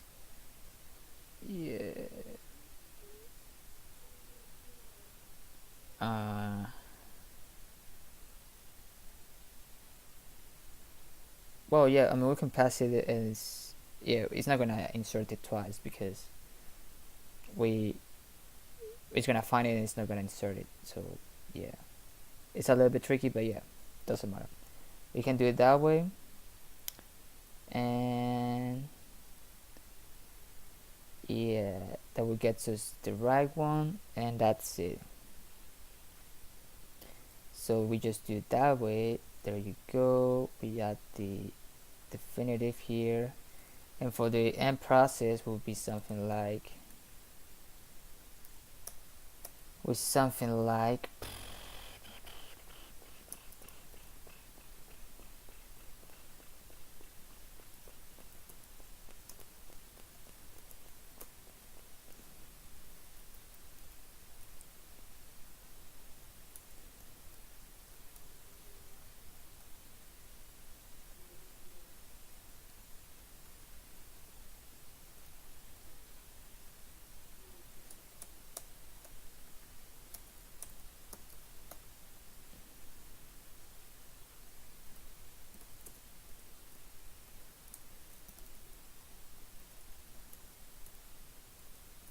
and this will be we don't even need the process here, we just need Win32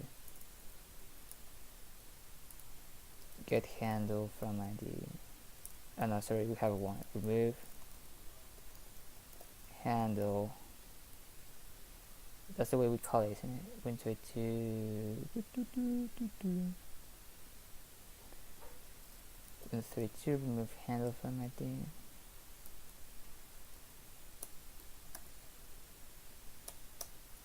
We have the processing index and this state.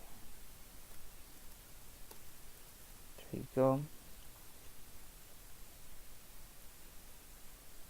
And there you go.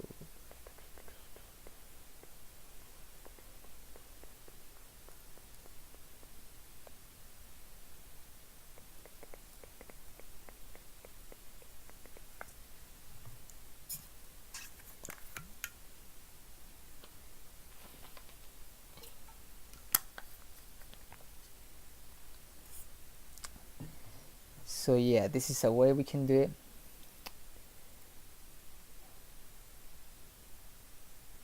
And now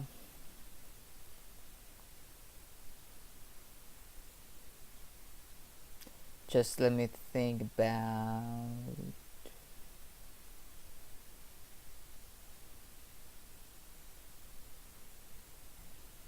I mean, we're passing in the handle, but we didn't get the handle, so we have to pass the handle.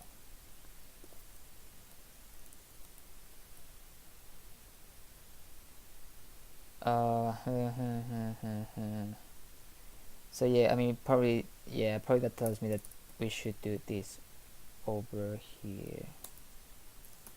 We just do something like that, and we say here whenever we got, because we here we have the handle.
We can do it here on the load image itself.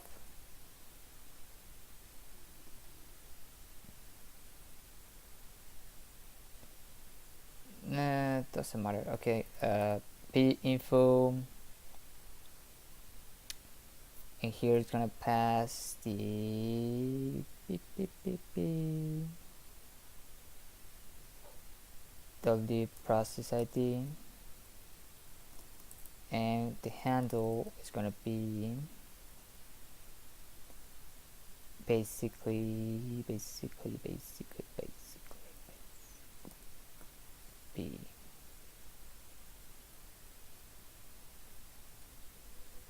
And that's it.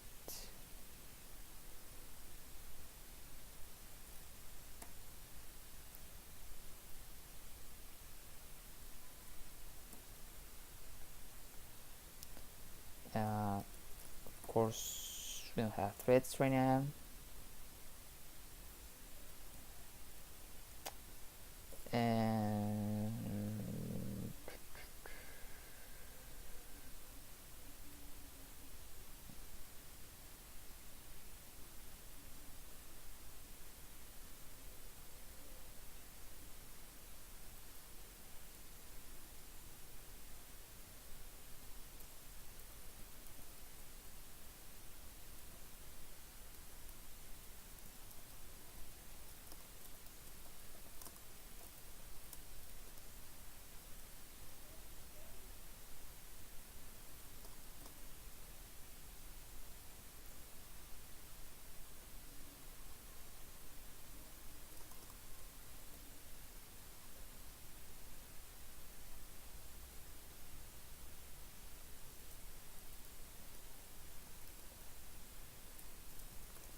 And here we're gonna have something.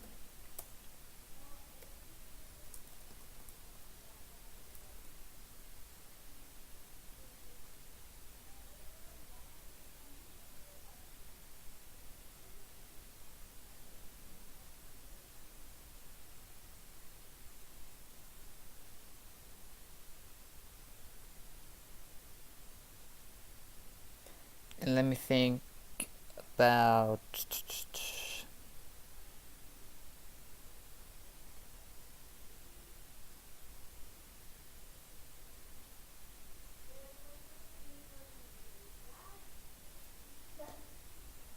I mean, how can we order this?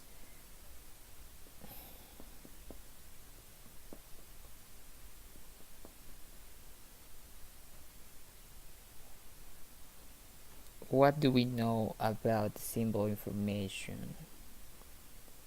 If we get something about the symbol information, I mean, it's because it all depends. The symbol information is the one, I mean, it's gonna be the biggest, I think it's gonna be the biggest data source, in the sense that it's gonna be, yeah, so it's gonna be the whole symbol information.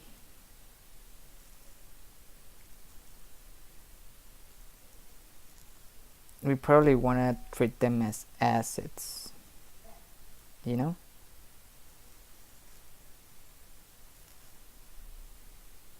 It has to be something special there with debug information.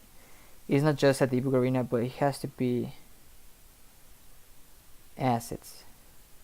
And since they're gonna be assets, I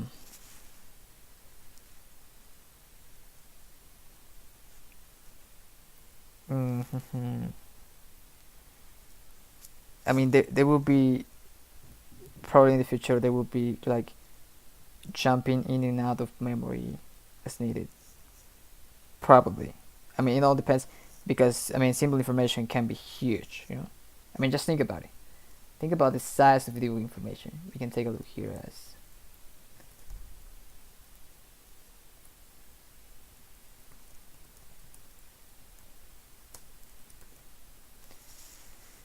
let's take a look at the PDBs, and you see, I mean, well, the data of course is going to be huge, but the PDB is the biggest one among it's across the 3 max here, and this is a little project, you know?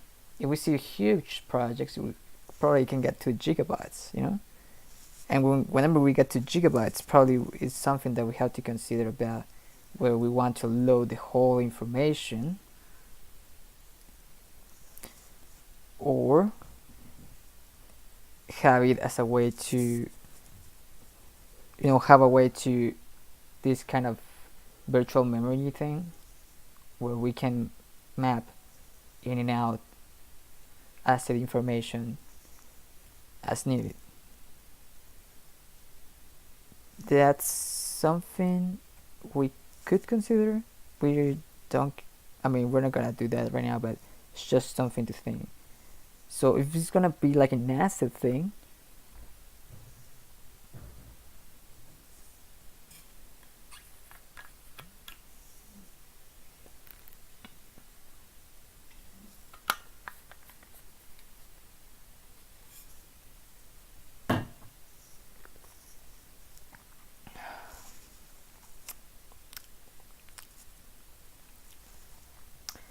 probably want to say something like this.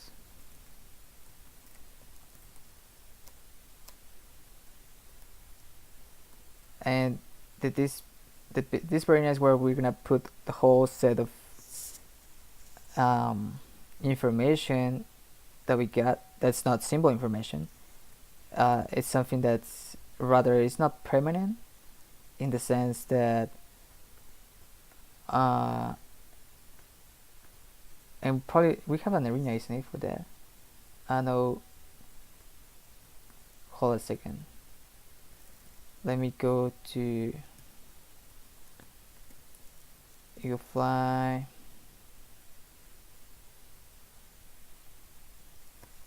.h, and where is the, no, it's in the, well, here we have an arena, isn't it? The debug arena. This is the one that's totally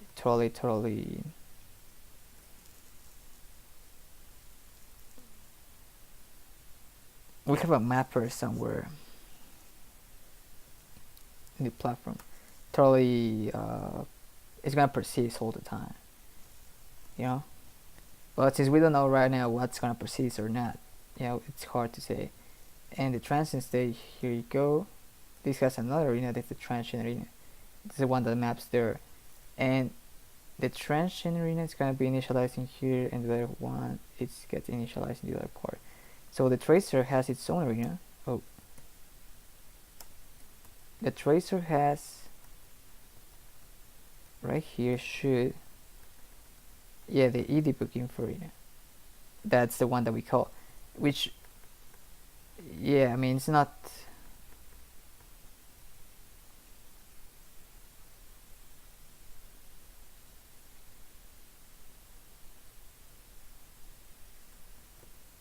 It's not pretty much clear where we want all this data.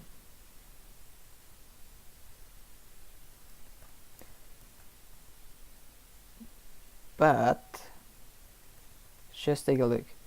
I'm gonna keep the edebug info arena as the one that's gonna get kept for symbol information,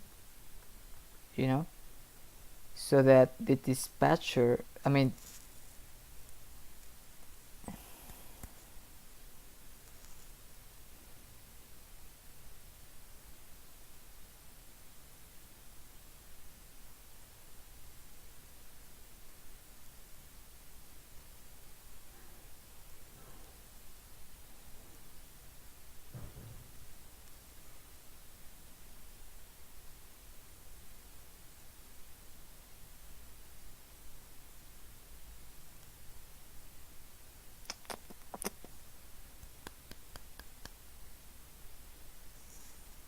this is interesting.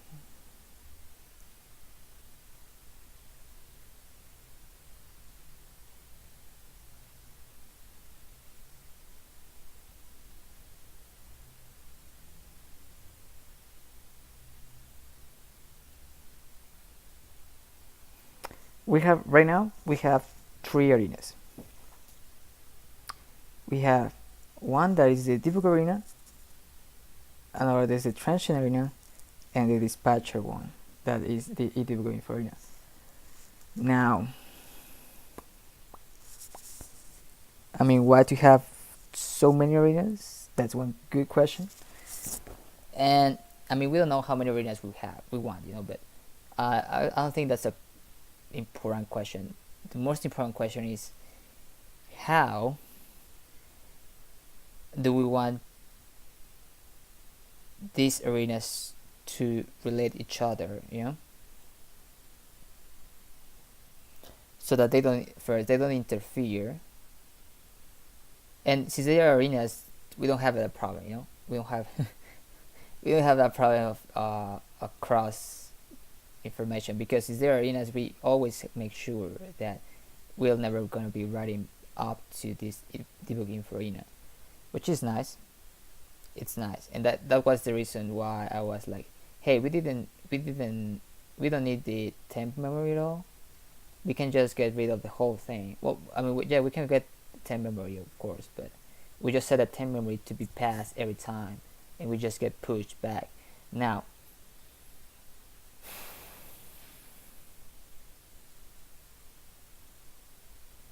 that means that the edebug info arena is going to be specifically just for symbol information.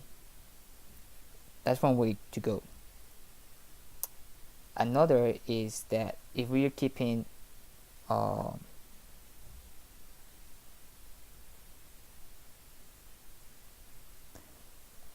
mean, the only problem that I got, or that I have, is that, yeah, I mean, I like this better, because I think, I mean, let me draw it with Mr. Milton.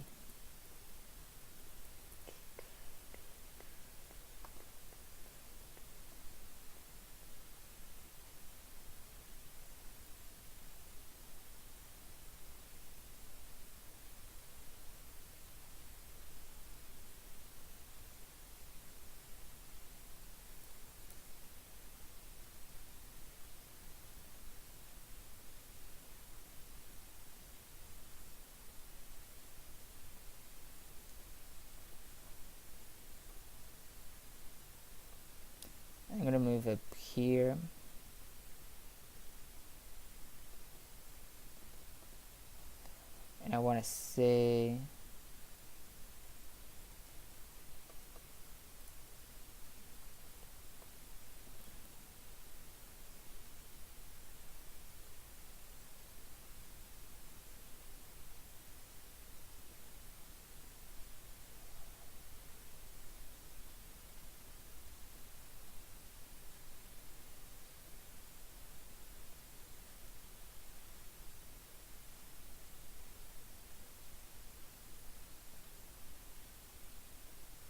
we can think about arenas like data segments, you know.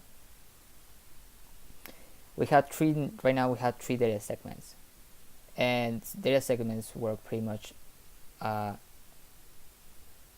feasibly in the sense that uh,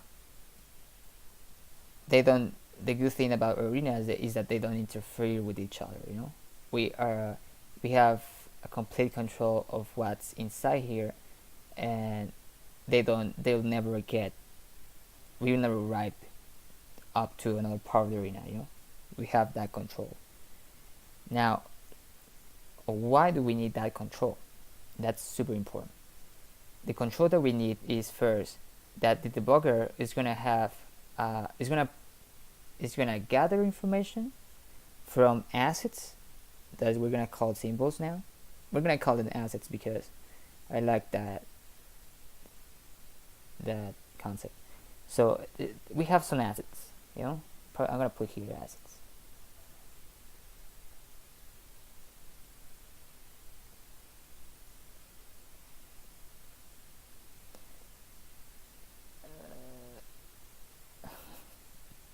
Well, yeah, it's assets. So we have an assets thing.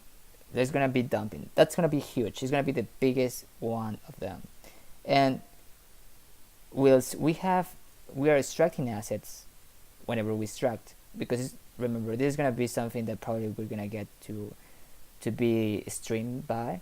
So we get the assets and we remove the asset arena and we get the assets back, and it's gonna be bananas, this thing. So we don't want to interfere too much about what's going on here. We want to respect the asset and what the asset's gonna happen with it. So this is gonna be growing, you know. It's gonna be something super dynamic, and it all depends on the size of it. So probably, we want to make use of the whole arena that we got for the assets, and probably we're gonna have a virtual allocator here, you know.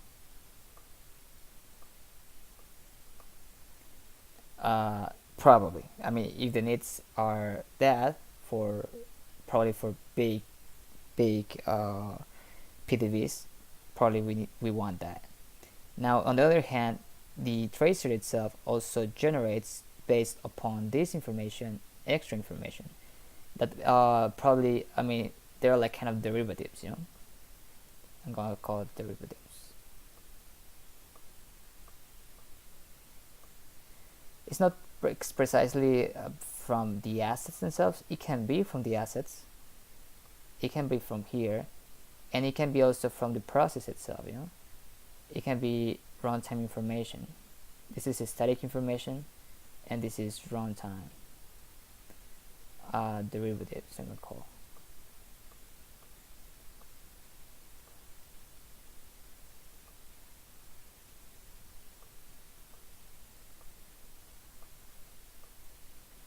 And the derivatives, we know, we don't know too much about them right now. We just know that where the sources of that information come, that it's the runtime information from the process itself and from the asset symbol information. And derivatives is just gonna be this kind of data structures and all the stuff that probably the on the next part here we have debug information.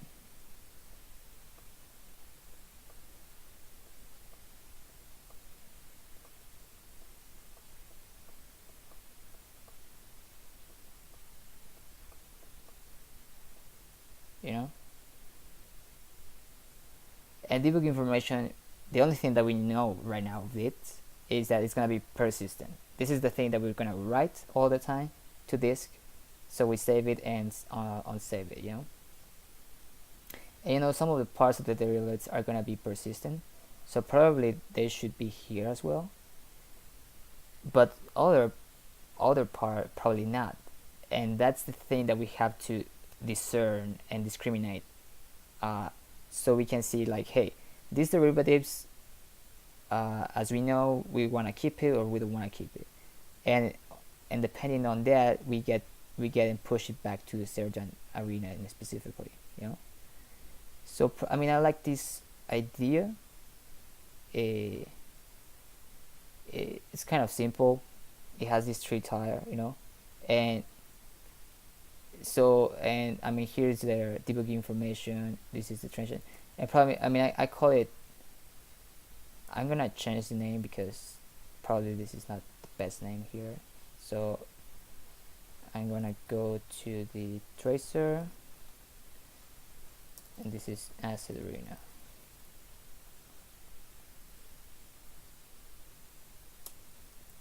And this is something like that. For now, it's gonna be a template. Super simple, super simple, and that's it. And the thing that I'm gonna do here, I'm gonna initialize this, and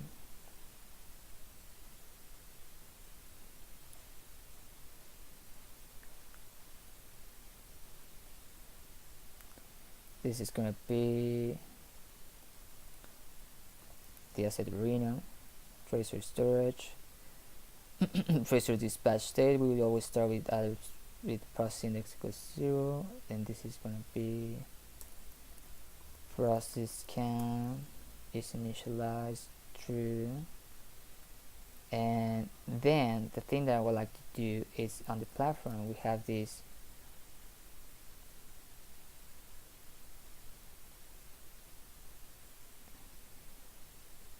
for example, look at this. This is important because right now we have here on the I'm gonna call this the transient, but this is, we have two subarenas here, that we can call the out tracer subarena. This is divided into two. Let me erase this because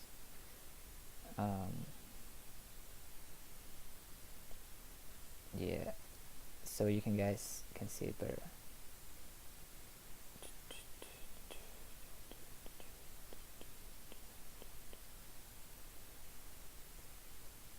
Yeah,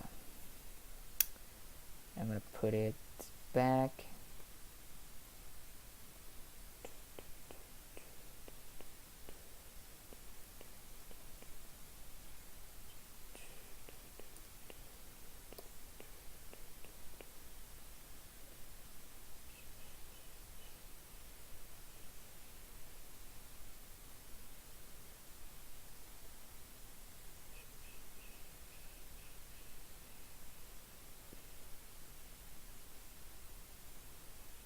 And what we have here on the derivatives, it's two things.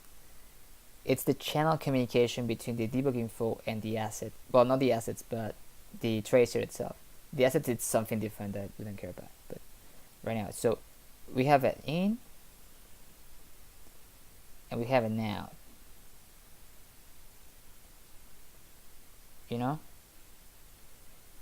So we have an in that can be like command queues and extra information that the user itself can, and the debugger itself gathers into and processes it to the tracer.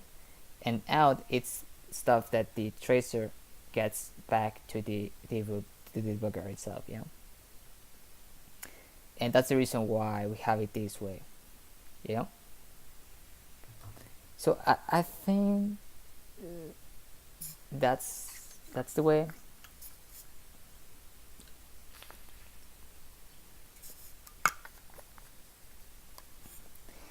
So I didn't remember that we have the subarenas. That's good to see. So we have it out and in tracer subarena, and these are initialized on the debugger itself. and that's why we signal the tracer whenever they get it, so we can start to even do anything with it, because if we don't have that initialization, we cannot do any tracing.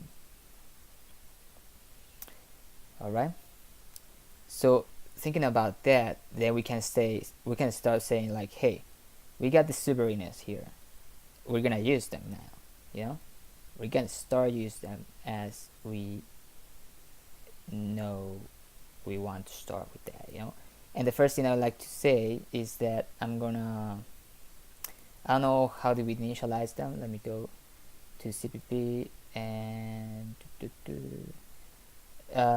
they are 200 megs, super little, but I think it's gonna make it. I don't know, we're gonna get crazy about it. We're not gonna get crazy. We can readjust the size if we want to, but so yeah.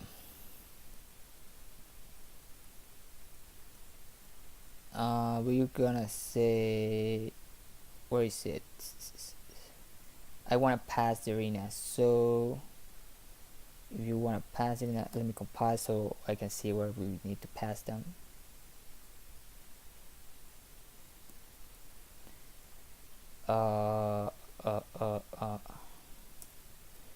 Asset mm.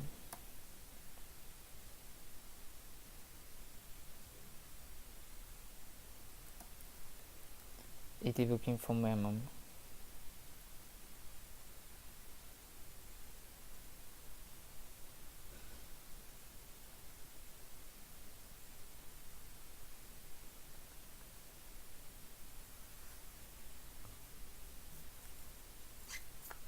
So if you think about it, just before, I mean, but this asset information also goes out into here, somehow. It can be reprocessed into here and then passed as well, and the in is gonna be coming back into here. That's the idea. Something like that.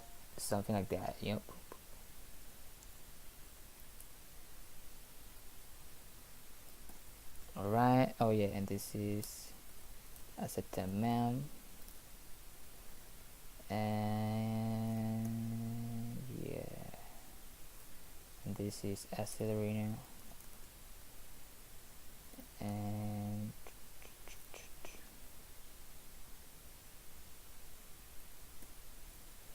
we handle from ID. Memory arena is not a member. This is gonna be, we have to pass trans state, so probably want a pointer here.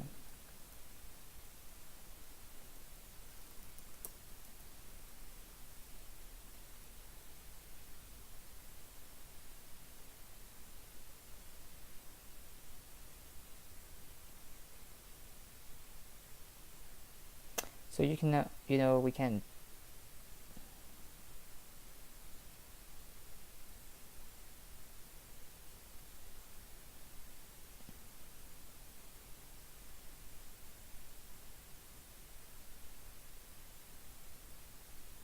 say something like that, and in here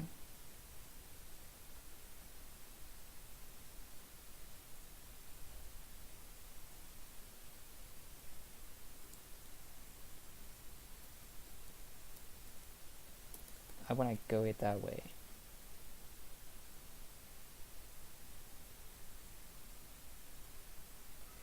So we're not gonna do anything about the tracer if we don't have the debugger, I think that I like that. And yeah, and now this is gonna be this state tracer trans state equal to trans state. Oh, and this should be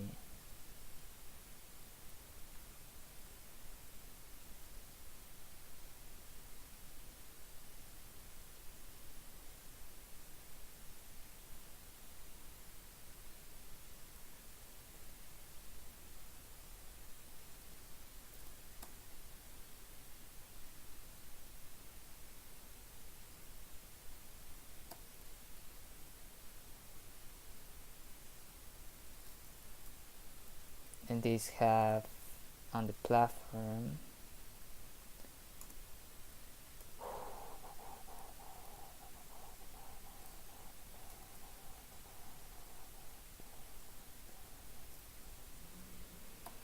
Here we go.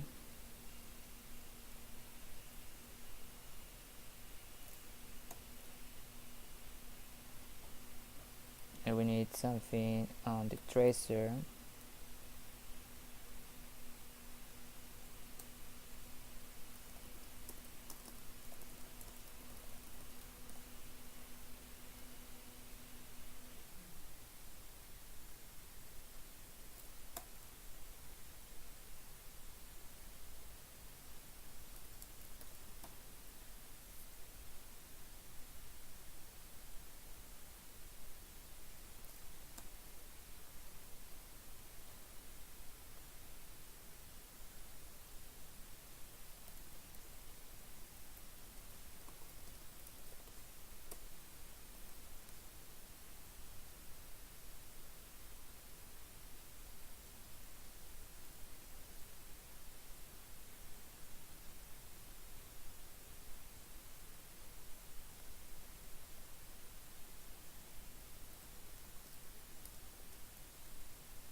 And this is the type, so this is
here we miss the region.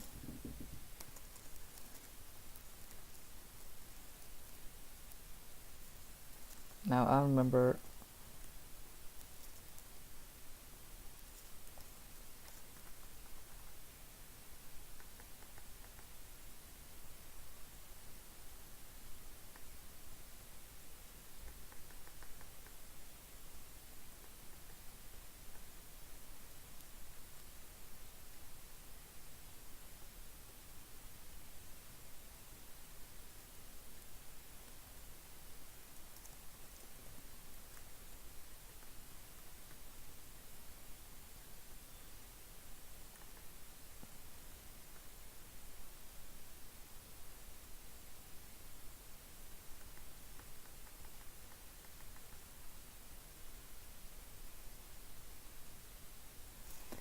it all depends, because if we want to use the get process from ID to load the information,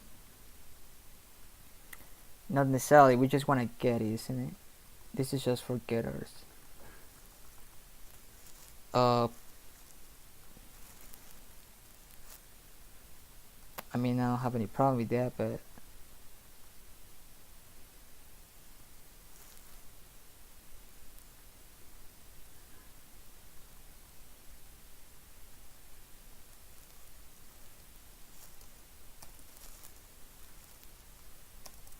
so we can do it that way.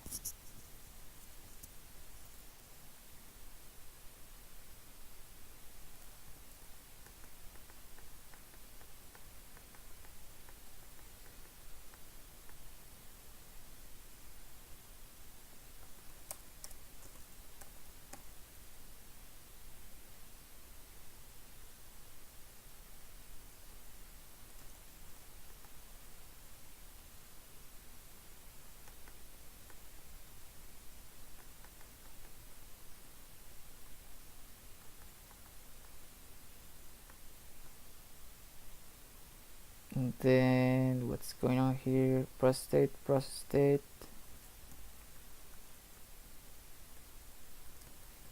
This has to be like this.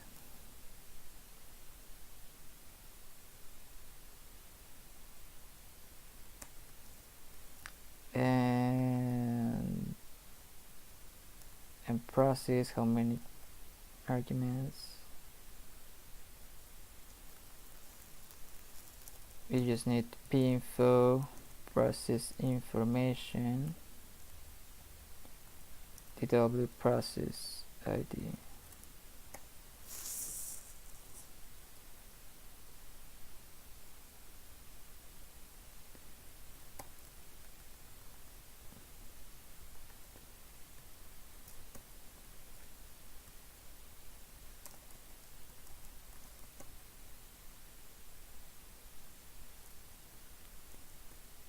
And you want to see for we can be even like this.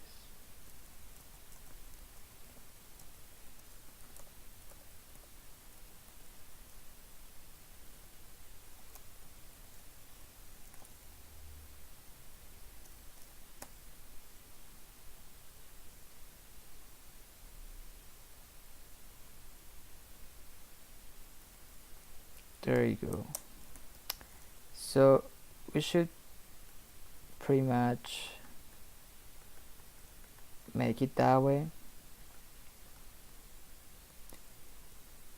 Now the thing that I want to say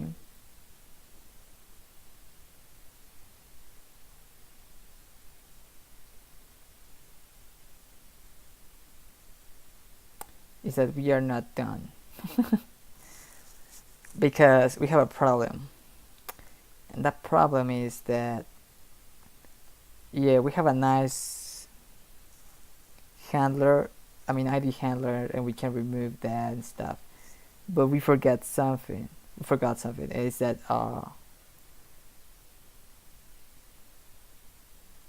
we don't need to remove the information from the tables themselves, but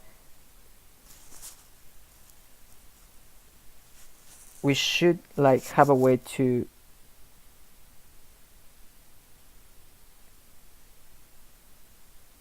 get to that pointer and remove it, or to repurpose it, you know what I mean? I mean, you know, something like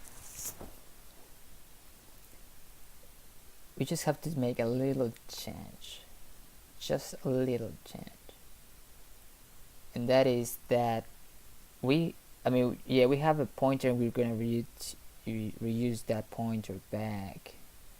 Let me go back into here, you know, so that whenever we want to get a handle, the first thing we're gonna do is get first from the result from the ID map first free, you know, we're gonna get that, and that has a pointer, you know, that has a pointer to somewhere.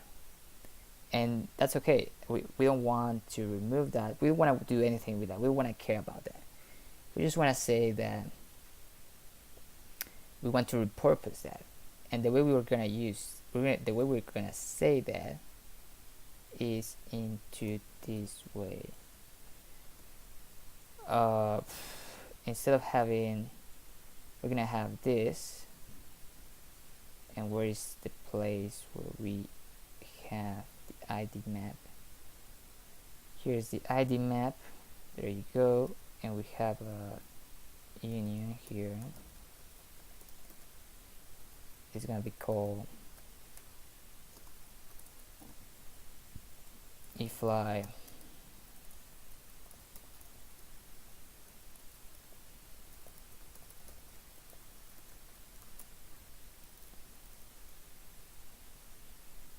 Can be a EagleFly process.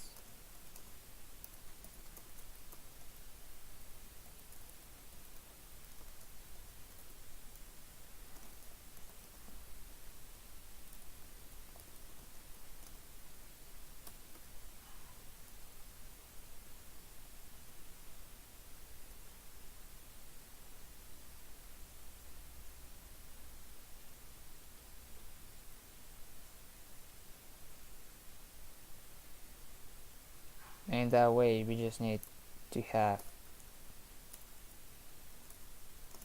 this, yeah.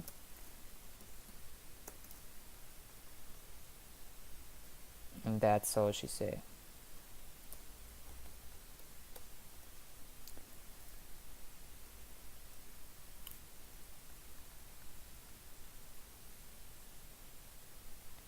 So that every time we want to repurpose it, you just have the handle to it, and we just reuse it.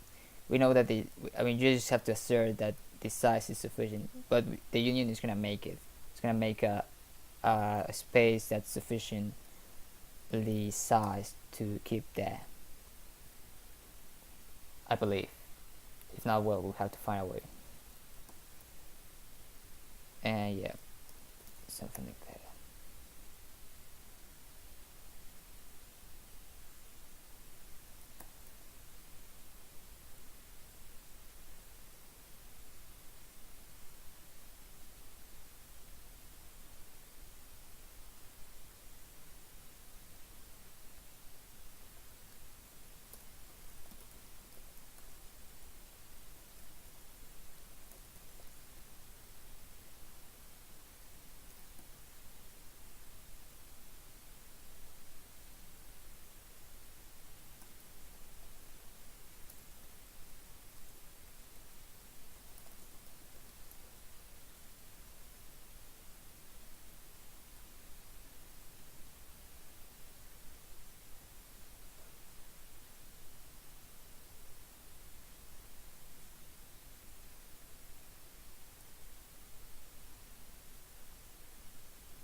So, and if we want to do that, this is where we have to change it, so that we can repurpose a pointer, and we get the pointer back, you know. So we have to be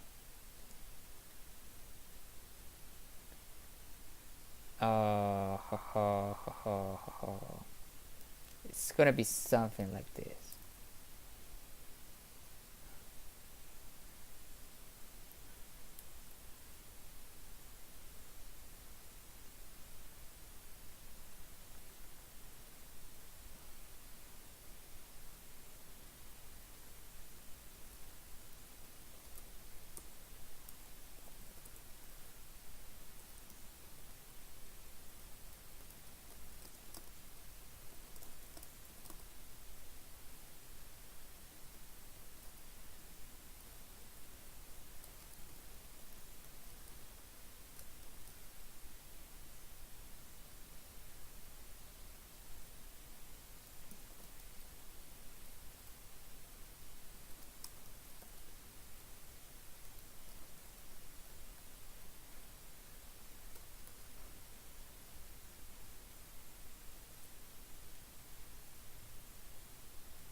So let's see, we have EagleFly debug storage, we have a map handle, we map it there.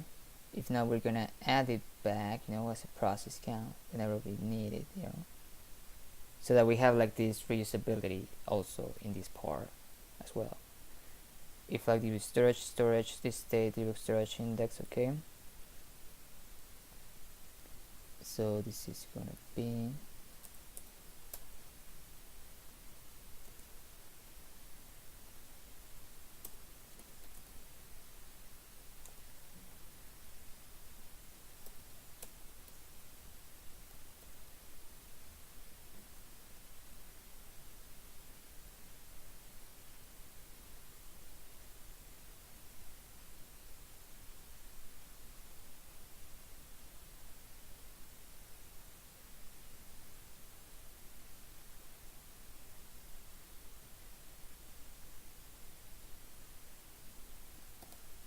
and that's it.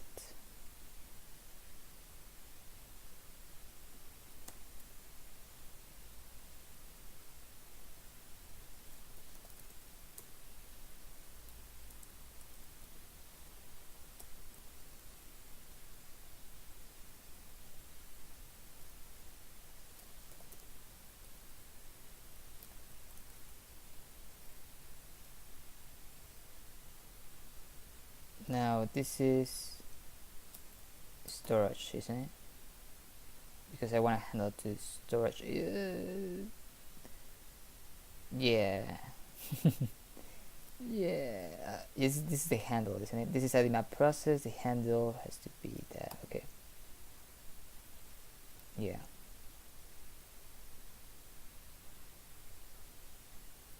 All right. So if we're doing this, which is fine, we just have to have a way here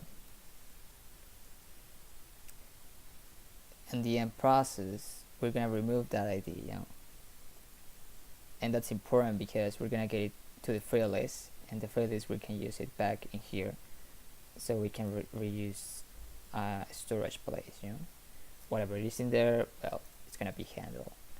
And yeah, of course the caveat here is of the space is not gonna be tightly packed, but we don't care about that. It's okay. So yeah,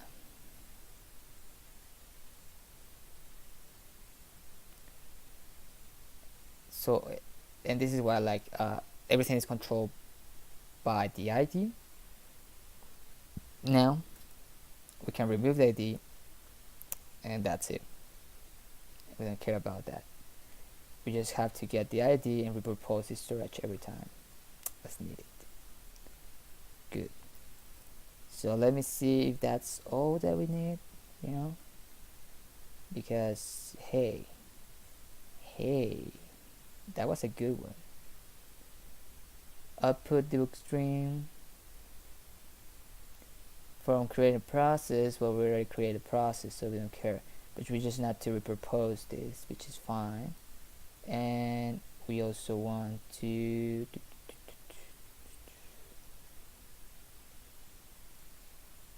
exit process debug, bam, gonna end the process, and that's it. Alright, so let's see if that works. Let's try to run it and see what happens. Now that's something, yeah, this should be like this, because the handle is not gonna be any more valid if we, well, we have a pointer to it, so we're gonna be, it doesn't matter, but just for the sake of order, I guess, so that we don't get something yeah, you got me. You get me the idea.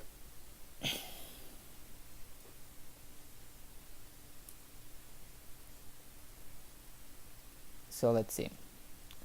I wanna say we have a pointer into the begin process, we have a 1 to there, which I can, you know, and to get process from ID. Wait for debug again. Okay, I think I like that.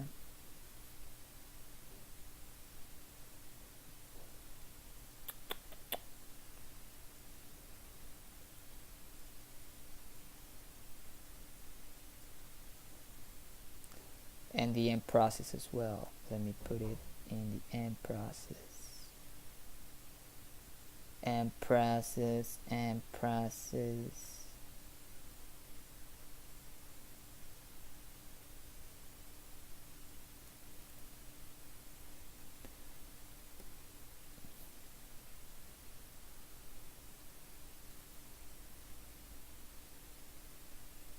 Oh, and of course we're gonna process ID. No, we didn't.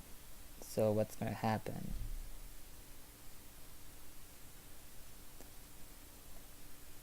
Oh, it's something. We didn't change something. Right here we have now process count, thread count, and this. We probably want.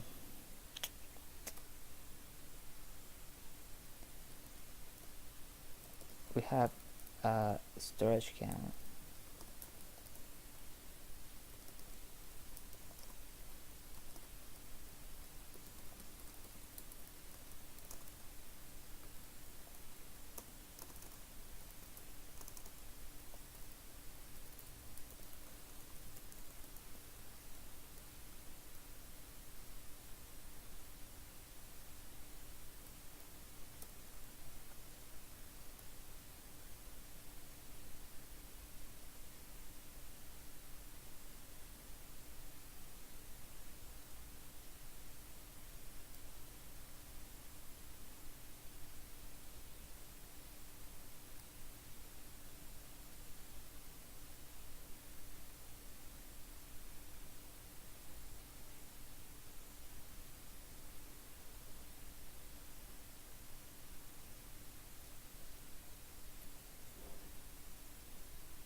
So if we want to do that,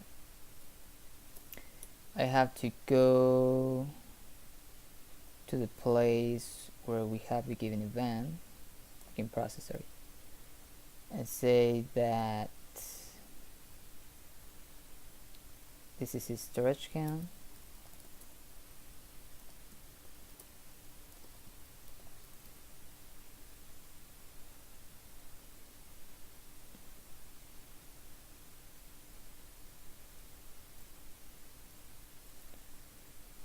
And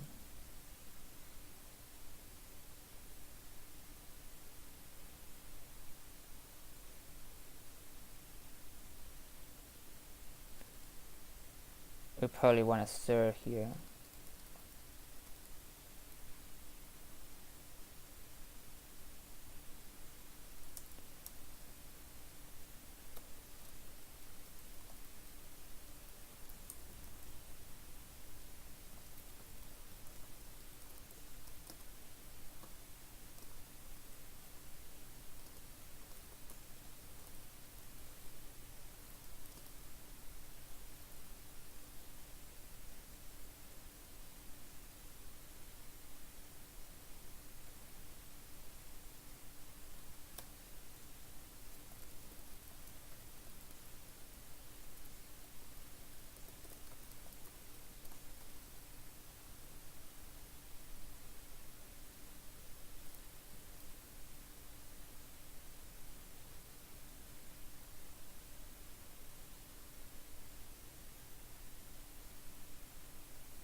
I don't know why are we gonna use process count. I mean, just as for kind of a statistic, but I mean, doesn't has any kind of purpose. We got the debug storage. Debug storage is super important, and the storage count. But that's it.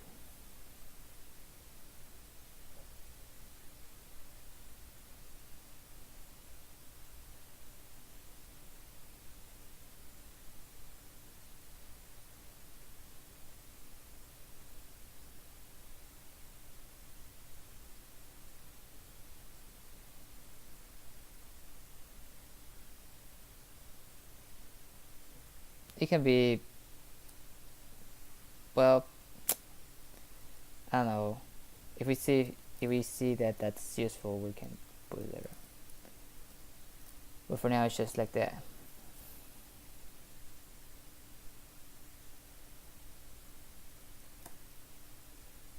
And this is gonna be storage count now.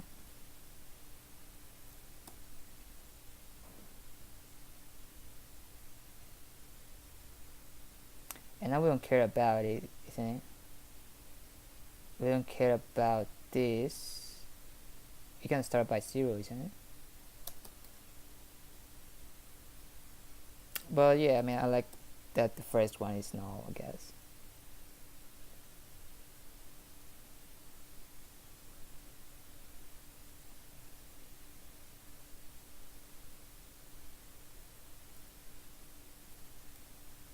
Now let me remember, because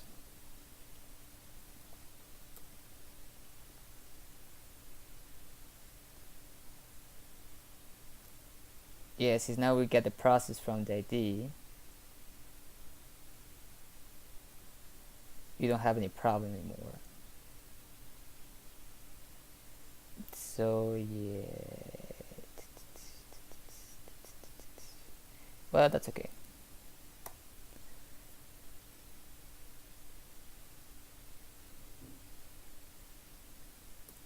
Now let's go back into here.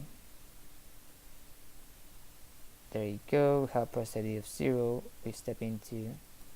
We're gonna get a handle from ID. Blah blah blah blah blah blah blah blah blah blah blah blah. And the map is gonna be null, and we're gonna start, and we're gonna get null. Okay. So the first thing we have to do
and here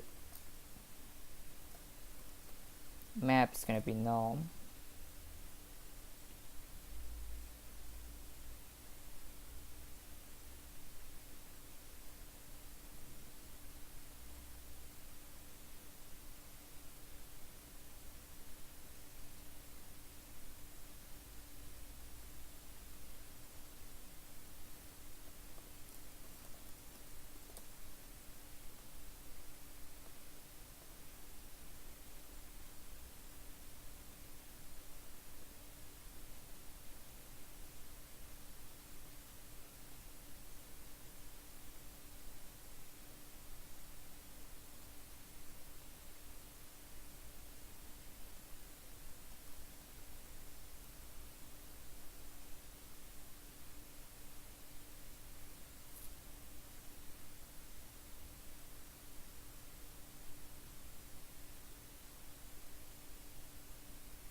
So it seems that it works.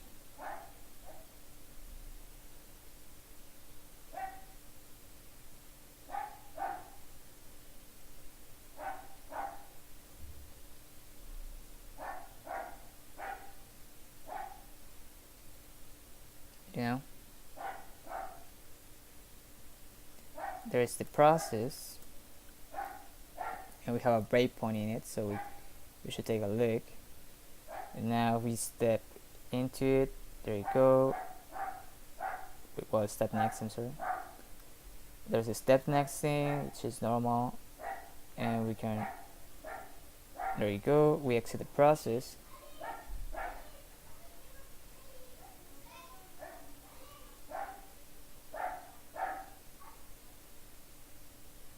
Hold on a second.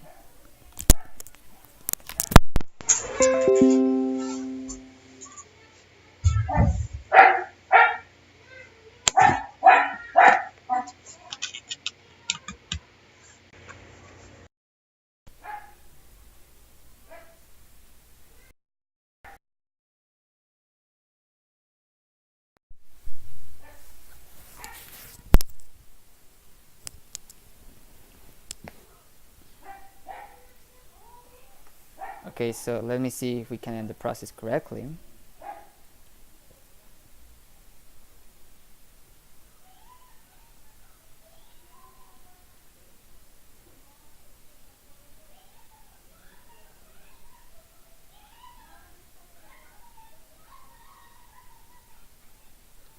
So we have a base, no, okay, either next,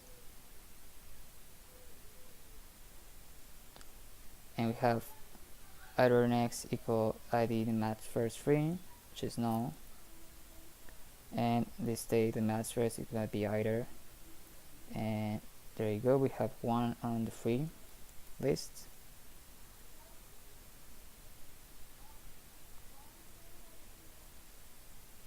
We have ID at the map process. There you go, everything is perfect with that.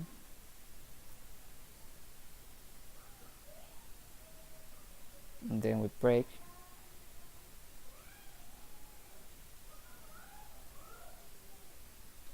And there we exit the process. So now if we, there you go, we begin the process. And then we have first we want to say we have something in the first free. There you go, we have it. Is the map process, and then we have storage, blah blah blah.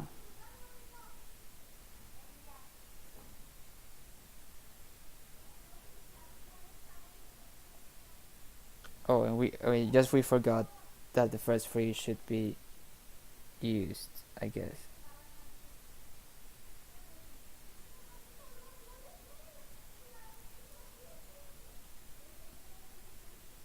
We have a handle.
Okay, yeah, no, it's perfect because we will propose it back in the next part, yeah? So that's good.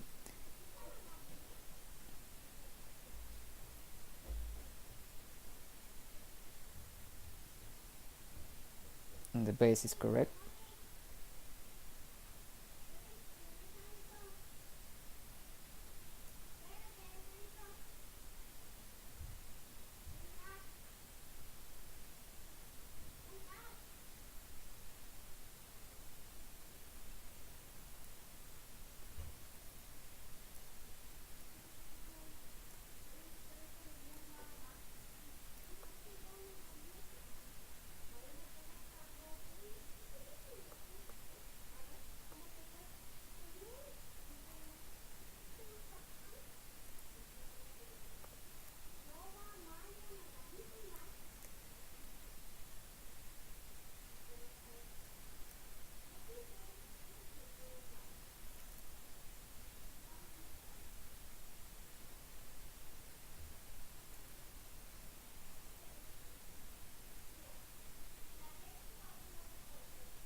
We have an access violation. Oh my god. That's news, yeah.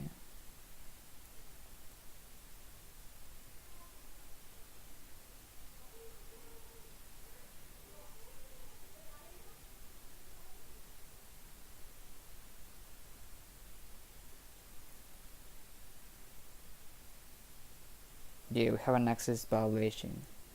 I don't know why exactly, but yeah, I think we have to take a look at that on the next stream. But hey, at least we know that the processing and the reusability is working. Let me just run it back once again so we can test it. I'm gonna run the process.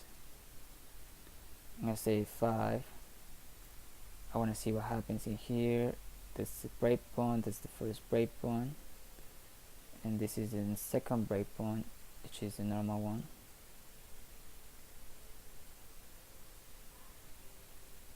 There you go. There's no tracing at all. That's good. I'm gonna say that. I wanna see this. There you go. The registers are normal. And now we have a breakpoint somewhere here because we have an exception, single step. It's perfect. Okay. So yeah. I mean, this is gonna be triggering all the time, so I'm gonna skip it. And now if I say, hey, run F10, sorry, F2, there you go, it's working.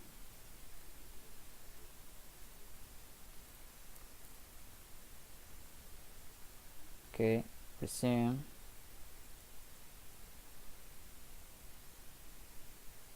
And probably because we don't close the handles, you know, but everything else looks fine.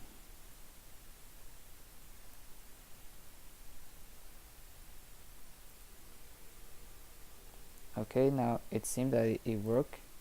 You know, it has that, and there you go. Okay, perfect. There you go.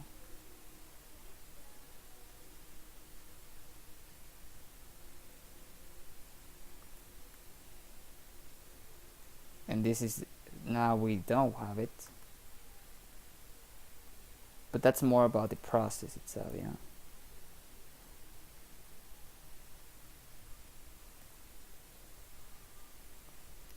Yeah, we have to take a look into that.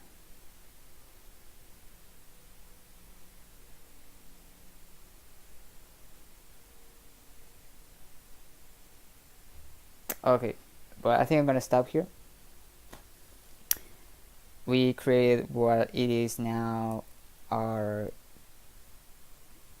I don't know, like some kind of ID handler, a handler manager could be, yeah.